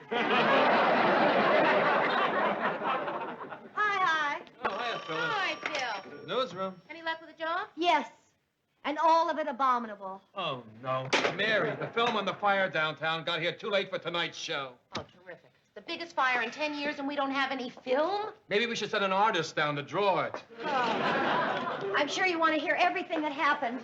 All right, look, Mer, we still have 20 minutes. See if you can get a remote truck downtown. We'll do it live. Right. Mary, I went to 6 different employment agencies. Always it was the same story. I have no training. I have no skills. I have nothing to contribute to society. Of course you have. It's a chemical factory. Oh, boy, that must be some fire. Anybody hurt? No, but they evacuated 5 city blocks. Ooh. I'm a mere frill, a decoration, a boutonniere on the lapel of the universe. Throw me in the gutter and no one would even notice I was missing. Okay, good. The crew's on its way. All right, I'll see if I can get a reporter to meet him. I'm absolutely useless. According to Darwin, I should have been extinct 1,000,000 years ago. Ah, don't listen to him. Hello, Frank. It's Mary. Listen, I want you to meet the remote crew downtown at the fire. We're going to go live. Right. Okay, Murr will open with the fire, then we'll do Kissinger, then the bus strike, and the armed robbery. How lucky you are. Insulated from reality here in the fantasy world of television. Hey, Murr, you know what I'm thinking? Maybe we should dump the robbery and extend the fire. Mary, will you listen to me? Your dearest friend is spilling her guts up. You please listen. Phil, I'm so sorry. So, any luck with the job?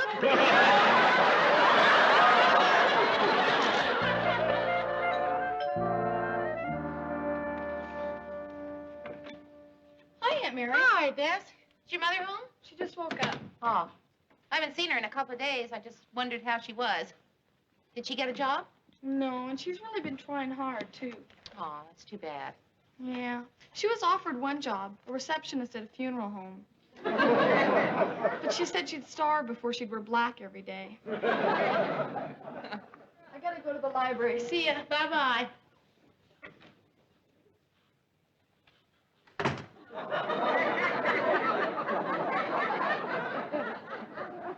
Hi, Mary. Hi. You all right? I suppose so. Oh, Phil, come on. I hate to see you like this. You are really taking this money thing too hard. It isn't the money thing, Mary. Even if I don't get a job, I know we'll get by. We'll just have to make sacrifices like everyone else. Instead of 2 cars, we'll get by with 1 car. Lars can take the bus to work. No, Mary, money isn't the problem. You know what's really depressing me? You. Me? Remember when you came here 5 years ago? You were a lost little lamb jilted by your fiancé. A single girl, alone and unwanted in a cold, heartless city. And I was a secure, confident married woman. Every time I saw you, I felt sorry for you. It was wonderful. But now the tables are turned. It's you who feels superior to me. Oh, Phyllis, come on. I don't feel superior. Of course you do. This is the era of the single girl. Free, independent, self-sufficient. Oh, Phil, come on. Being single is not all that great. There's good, but there's bad, too. There's loneliness. Loneliness.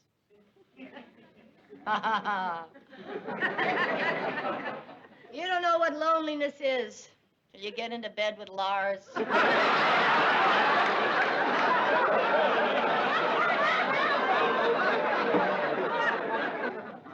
Phil, all right, it's a little rough right now, but you got people who love you. You got a husband who's there when you need him? I suppose so. I remember when I gave birth to Bess. Lars even stayed in the delivery room with me. Of course, after a while, the screaming got so bad the doctor had to slap his face and throw him out.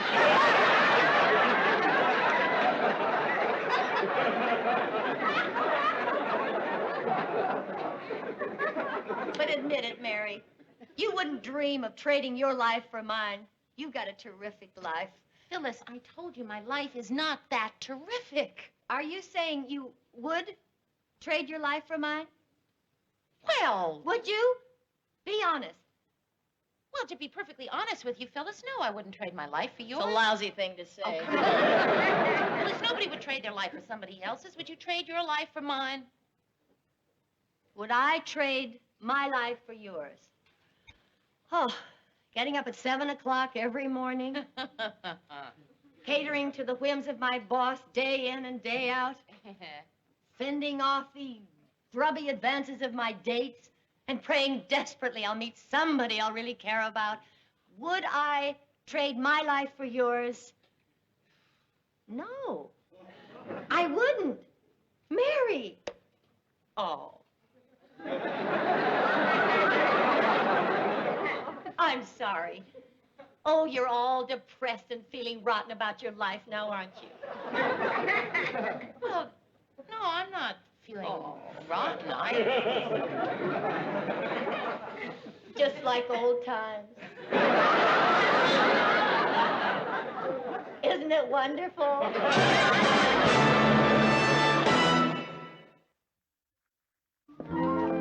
Did you hear any more from Lou about your raise? No, and to tell you the truth, I'm a little afraid to ask again. Afraid? Well, I suppose you're not. That's right, that's right. In fact, I've been thinking of going in there and asking Lou for a cost of living increase myself. Well, why don't you go in there and do that? All right. And I'm going to get that raise, too. You know why I'm going to get that raise? Because I just figured out how to handle Lou. I'm not going to ask him for a raise. I'm going to demand it.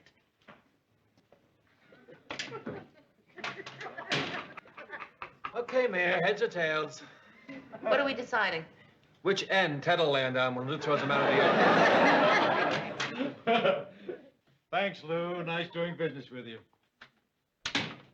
Like putty in my hands.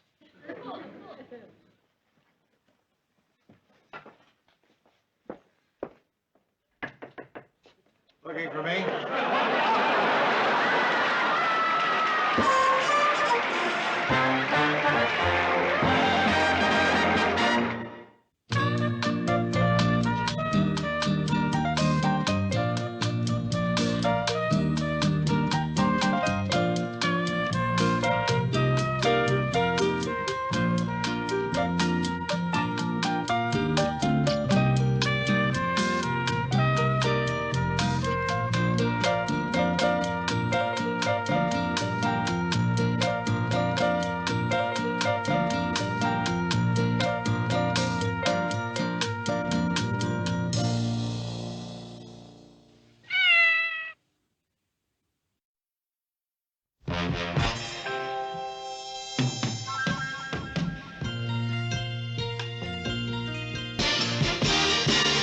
You're gonna make it after all.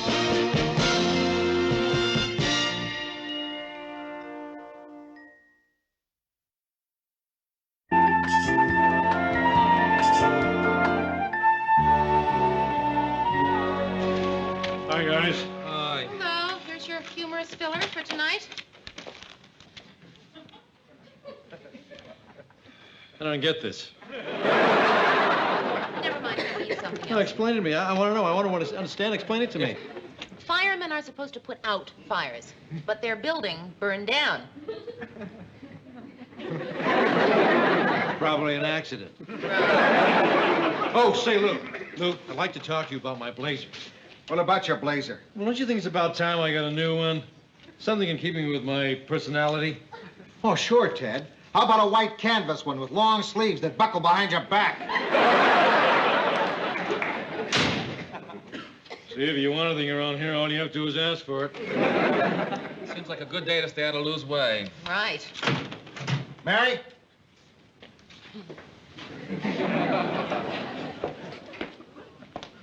Yes, Mr. Grant. I called you in here because I wanted to apologize for snarling at Ted. Tell Ted I'm sorry. Well, why don't you tell him? I'm not that sorry. No, it's just that I'm in a lousy mood today. I was reading the paper this morning and saw something about a friend of mine in Detroit. That really made me mad. He was doing an article on some mobster, and somebody took a shot at him. Oh, gee, that's terrible. Yeah, why couldn't it have been me they shot at? Nobody ever shoots at me. There was a time when I was out there digging for news, too. I was one heck of a reporter. I was really good. Made Time magazine. Under press. Detroit's Grant. A taste for booze, a nose for news. Well, listen, what you do here is pretty important, too, you know. Yeah, all we do around here is just rip the news out of a wire service machine. In those days, I used to go out and get it for myself. I bet you were some reporter, too. You want to see something? You know what this is? Well, it looks like an old, dusty, broken-down typewriter. Yeah, but it's not just any old, dirty, broken-down, dusty typewriter. This is my grandfather's typewriter. Was he a newsman, too? No, a pharmacist. He banged out a lot of pill labels on this baby. I banged out a lot of exclusives on it, too. I ever tell you about the time they threatened to kill me? Really? I was working in Chicago. I was doing a story on racketeers in the nightclub business. And these two gorillas came up to me, and they said, "Grant, drop the story, or tonight you'll be sleeping with the fishes." What'd you do? I dropped the story. I didn't want to sleep with no fishes. Yeah? Yeah, I know. I printed the story. Boy, those were great days. I really felt I was doing something useful, something worthwhile. Now look at me. The only thing I got to do around here is pick out new blazers for Ted. Well, Mr. Grant, if you miss reporting so much, why don't you do some? I mean, now that I'm producer of the news, you've got some spare time. Why don't you take advantage of it? I'm just like this old typewriter here. My keys stick. My ribbons all faded. My insides are clogged with gook. Oh, Mr. Grant, that's not true. A little oil, a New ribbon, a couple of screws tightened, you'll both be good as new. Well, you'll be uncovering so much crime and corruption, your life won't be worth a plug nickel. You really think so?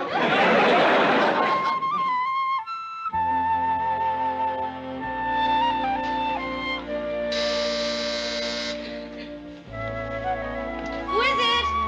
Lou and Charlene.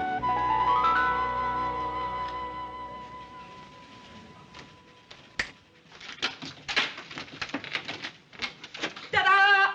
Oh, Mary. Hi. Have you been sleeping? No. I must have just dozed off while lying in bed. Gee, you know, we're sorry. It never occurred to us that you'd be asleep at 9:30. Yeah, well, no, usually I'm not. I haven't been to bed by 9:30 in years. Usually I stay up, during the week till 11:30 most of the time. Gee, even on school nights? Maybe we ought to go, Lou. No, come on, stay. I'll fix some coffee. Mary, you won't believe what I've got in these folders.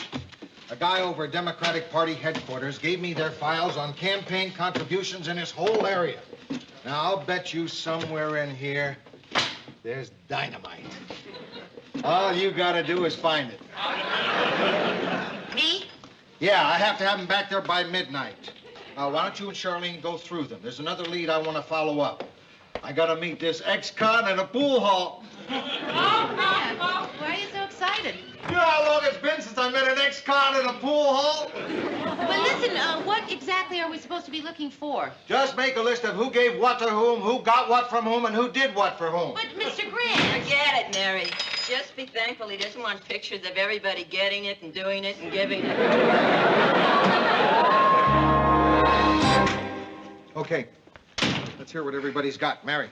Well, Mr. Grant, after 2 weeks, what I've gotten mostly is discouraged. Me too. I have never seen so many honest elections. Boy, it really makes you feel proud. It's okay if I join you? This doesn't concern you, Ted. Oh. Well, maybe you two haven't come up with anything, but good old-fashioned legwork paid off.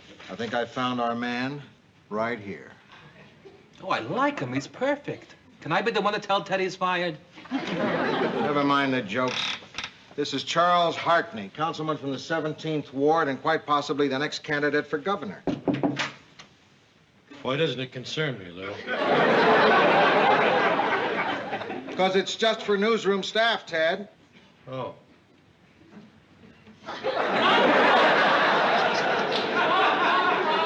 Now, I did a lot of research, and this guy strikes me as the kind of subject we're looking for. Well,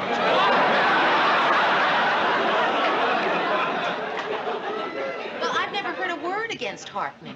And he's got an honest face. Oh, I know that sounds dumb. I mean, you can't tell a crook by his face, but this guy looks like, well, he's got the kind of face that people would look at and... What are you saying, Murray? I voted for him.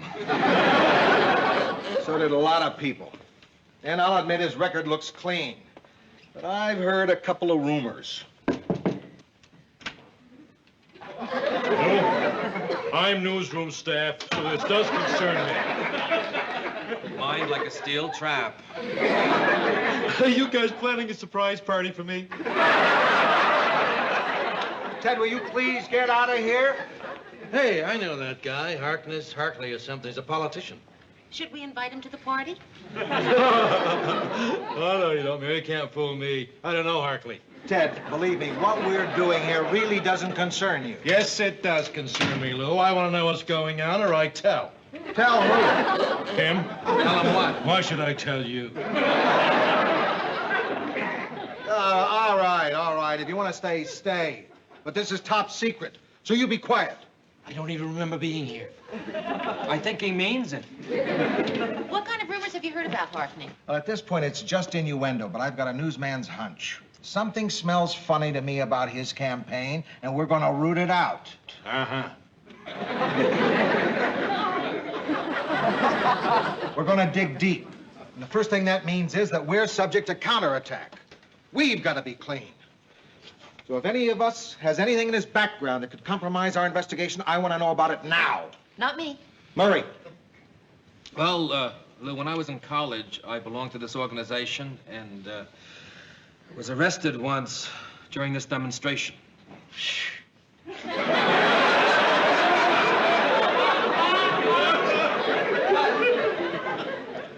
A left-wing riot? No. A fraternity panty raid. A panty raid. And all I got was a pair of sweat socks.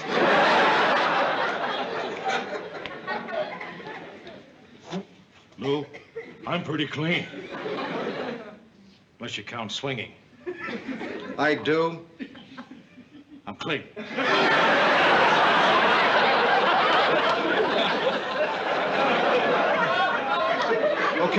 Okay. So we go get the facts. A full-scale investigation. Now, that'll mean long hours, hard work. And I want to warn you, this is a rough game. It could mean threats, intimidation, maybe even physical violence. Well, it's like you said, Lou, it doesn't concern me. It doesn't concern me.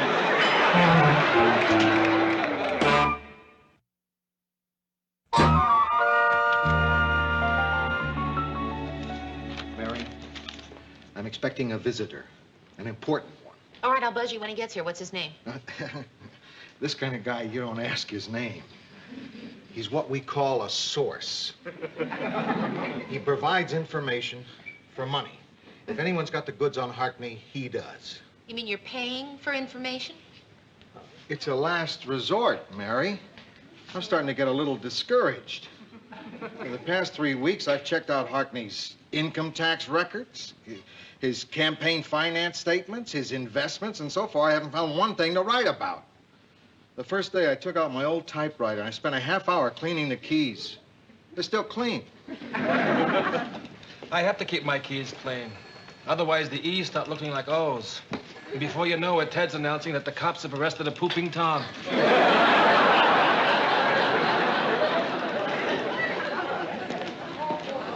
I'm looking for Lou Grant. My name is... That's all right. I don't have to know. Hiya, Jack. Oh, good to see you, Lou. Look, I got the information you wanted. I added a one-page summary. Everything in a nutshell. This is it, Mary, our $1 million story. Oh, it's $25, Lou. $25? That's all you want? Oh, I didn't do it for money, Lou. I did it for old time's sake. And just enough money to cover the Xerox expenses. Oh, hey, thanks, Jack. That's terrific of you. That's terrific. $25. Yeah. 25. I'm a little short. 8. Mary? Yeah, I'll look. You take a check? Oh, yeah, you've been out of business a long time, Lou. 5. 5. That makes 13. 10. You got $12. Yes. Wait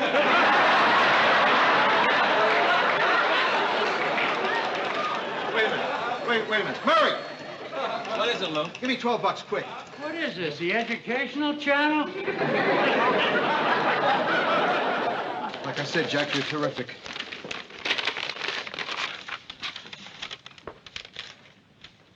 Mr. Grant, what? What is it? I kill myself investigating a politician. And who do I pick? A man who's totally honest. You want to hear the only black mark against this clown? Listen to this. In April 1965, he got a $2 parking ticket. His meter expired while he was delivering Easter baskets to an orphanage. Mr. Grant? Mary, I better be alone now. Believe me, you've never seen me like this, and I don't think anyone should.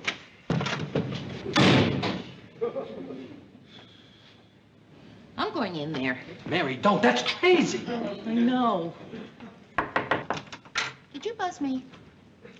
I distinctly told you... Grant, I'm coming in anyway. And don't be concerned about my not having seen you like this before. What's so different about the way you're behaving? You want something different.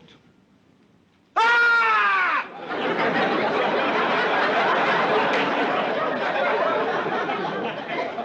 that certainly was new. Do you think that you're going to be wanting to do that again? No, I feel better. Well, I've heard that letting it out really helps some people relieve their tensions. I don't think I probably ever could because Mary! all right, chatting fast is my way of screaming. What is it you want from me? You want to give me a little pep talk, huh, Mary? A little pep talk? Yes, I think I would like to do, yes. Well, I don't think a pep talk's going to help. I'll keep it short. Good. Cheer up. That's it? I really trimmed it down, Mr. Grant. Look, I just don't understand what's so awful that's happened. I killed myself working 3 weeks on a documentary I can do, and you ask me what's happened that's so awful? Why can't you do the documentary? Because he's an honest man! Well, what's so wrong about doing a documentary about an honest man? Ah, Mary, that's stupid. Mr. Grant, I don't think there's any reason to be calling names. Mary, you're a dope. Mr.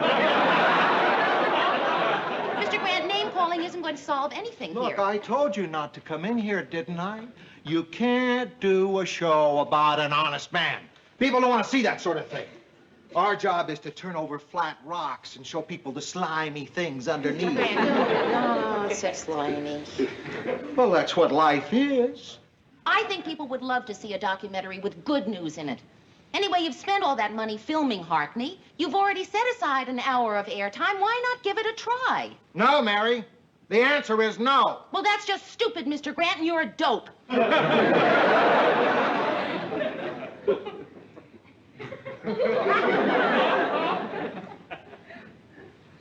Okay, you talked me into it. Gee, I don't know why you're doing all this. None of this stuff seems all that dusty. Because I'm nervous. I can't just sit around waiting. What's to be nervous about? Lou's going to come back from editing, and either he's going to say, Mary, it's a good show, or Mary, you're fired. Yeah, right. Listen, I know it's easy for me to say, but what is the point of worrying, huh? I remember one time... Oh, you don't want to hear somebody else's dull story. Yeah, sure I do. Maybe it'll distract me. Go. Well, the point is, I was worried about a show once, too. I was playing Vegas and dating a lot. A friend of mine had fixed me up with Sinatra the night before, and I was dog-tired. My arrangements hadn't arrived, and I... Frank Sinatra? Yeah, and we'd been out late. My arrangements hadn't arrived, and... You went out with Frank Sinatra? Yeah, we'd been out late the night before. My arrangements hadn't arrived. You went out with Frank Sinatra? Yeah, he was playing there, too. Anyway, my arrangements hadn't arrived, and so I had no chance to rehearse. Blue Eyes? Yeah. What was he like? Nice guy. So anyway, my arrangements didn't arrive. I got 3 hours before Did you date him more than once? I don't remember. Anyway, there I was. The show's about to open. It's a sellout crowd. I have no arrangements, no rehearsal, and my conductor is fogged in an airport in San Francisco. You don't remember whether or not you dated Frank Sinatra more than once? I don't know. It must have been 10 years ago. But the point is, my worrying turned out to be for nothing. Hi. I think we can relax. It looks good. What? The show. Oh, Mr. Grant, that's wonderful. Wow.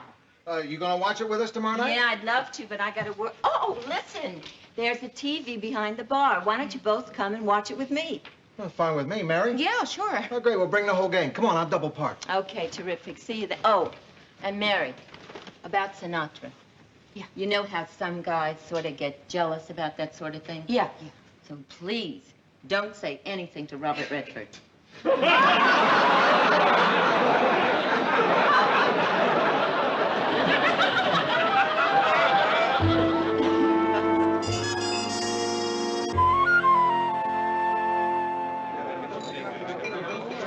hiya, Mary. Oh, Murray, hi. Charlie McGuire, this is Murray Slaughter. Murray. Murray Hi. wrote tonight's show. Oh, I'm really looking forward to seeing it. No, it's no big deal. Nothing special. I mean, don't plan on being entertained or amused or thrilled or anything. Murray. It's all right, Mary. I wish somebody had told me that about my second husband. Anyway, I just wrote it. Actually, it was Mary's idea. She co-produced it. Well, thank you. I just hope it works. I mean, I just hope people will be interested in seeing a normal, decent human being in a documentary. Although I don't know why not. I mean, that's what most people are. I can see she's never been chased by the trombone section in a band bus. Hi, everybody. Hi. Charlene, I'd like you to meet Ted Baxter. Hi, Ted. I've heard a lot about you. You're, legendary. You chicks have some grapevine. Hey, it's almost time for the show. Tony, will you turn on to Channel 12? Sure. Listen, everybody, normally I play a set right now, but these are my friends, and they've done a television documentary, and we'd like to watch it. Of course, if any of you would like to watch it, too, you're... Drinks are on me. You want another drink, Mary? No, this one's fine. I'm dedicating this show to you.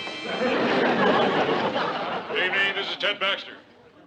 Tonight we're going to examine the career of Councilman Charles Harkney. Right after this commercial message. Gosh darn, that guy's good. This is a nightmare, Ted in stereo. What's on the tube? It's a documentary. Portrait of a politician. I'll tell you what you missed. Good evening, this is Ted Baxter. Tonight we're going to examine the career of Councilman Harkney. And then they showed a picture of some guy taking a nap on a roll of toilet paper. For the next 60 minutes, our cameras are going to tag along with the councilman and record everything he says and does. We'll watch him make his breakfast. We'll go with him as he drives to work. We'll watch him open his morning mail. And that's a day in the life of Councilman Harkney. This is Ted Baxter saying good night and good news. I hope you're satisfied. We had a fire here once and more people stayed. Harry, I don't believe it. You've done the impossible. You've made Ted Baxter look dull. Well, I'm leaving. The check taken care of, Lou? No, it isn't, Ted. That's okay, no rush. Well, I thought it was terrific. I thought it was just terrific. In fact, I think it was more than terrific. I think it was terrific, and I am sure that everybody really loved that show. Really.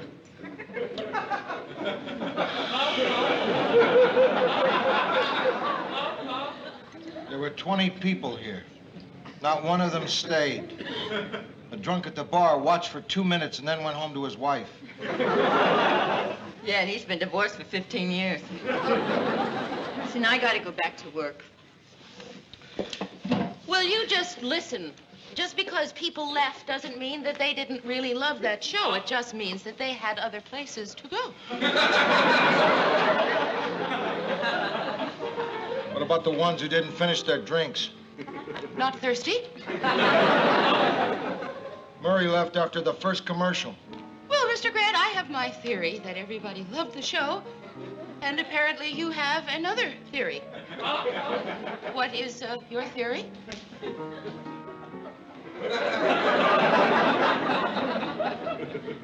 My theory is that if we showed this documentary by satellite to the world, this would no longer be a crowded planet. Well, let me just say this to you then. I know, you're right. Nobody wants to watch the good things that happen in a documentary. They only want to watch the rotten things. Do you know what that means, Mr. Grant? That if it weren't for the rotten things that happen in this world, we couldn't put on the news show. We should be grateful to all the people who do those rotten things. We should stop them in the streets and say, "Thank you, Mr. Mugger." Thank you, Mr. Thief. Thank you, Mr. Maniac. Thank you, Mr. Grant. If it weren't for those people, you and I would be out of jobs. It's a lousy business we're in, Mr. Grant. I quit. Mary, It's a don't be lousy silly. business, Mr. Grant, and it's a lousy world. And I am going to Africa to work with Schweitzer.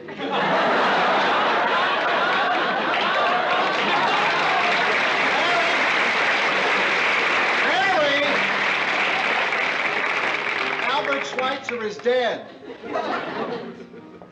Do you see what I mean, Mr. Grant? Lousy, lousy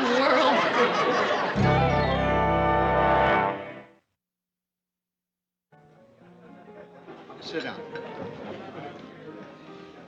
It wasn't such a bad idea you had. People probably do want to watch good news. You want to know what the trouble with tonight was? I'll tell you what the trouble was. We put on a bad show. You and I pooled our talents to produce the worst documentary in the history of television. We did a really lousy job. Mr. Grant, What? are you sure you're not just saying that to cheer me up?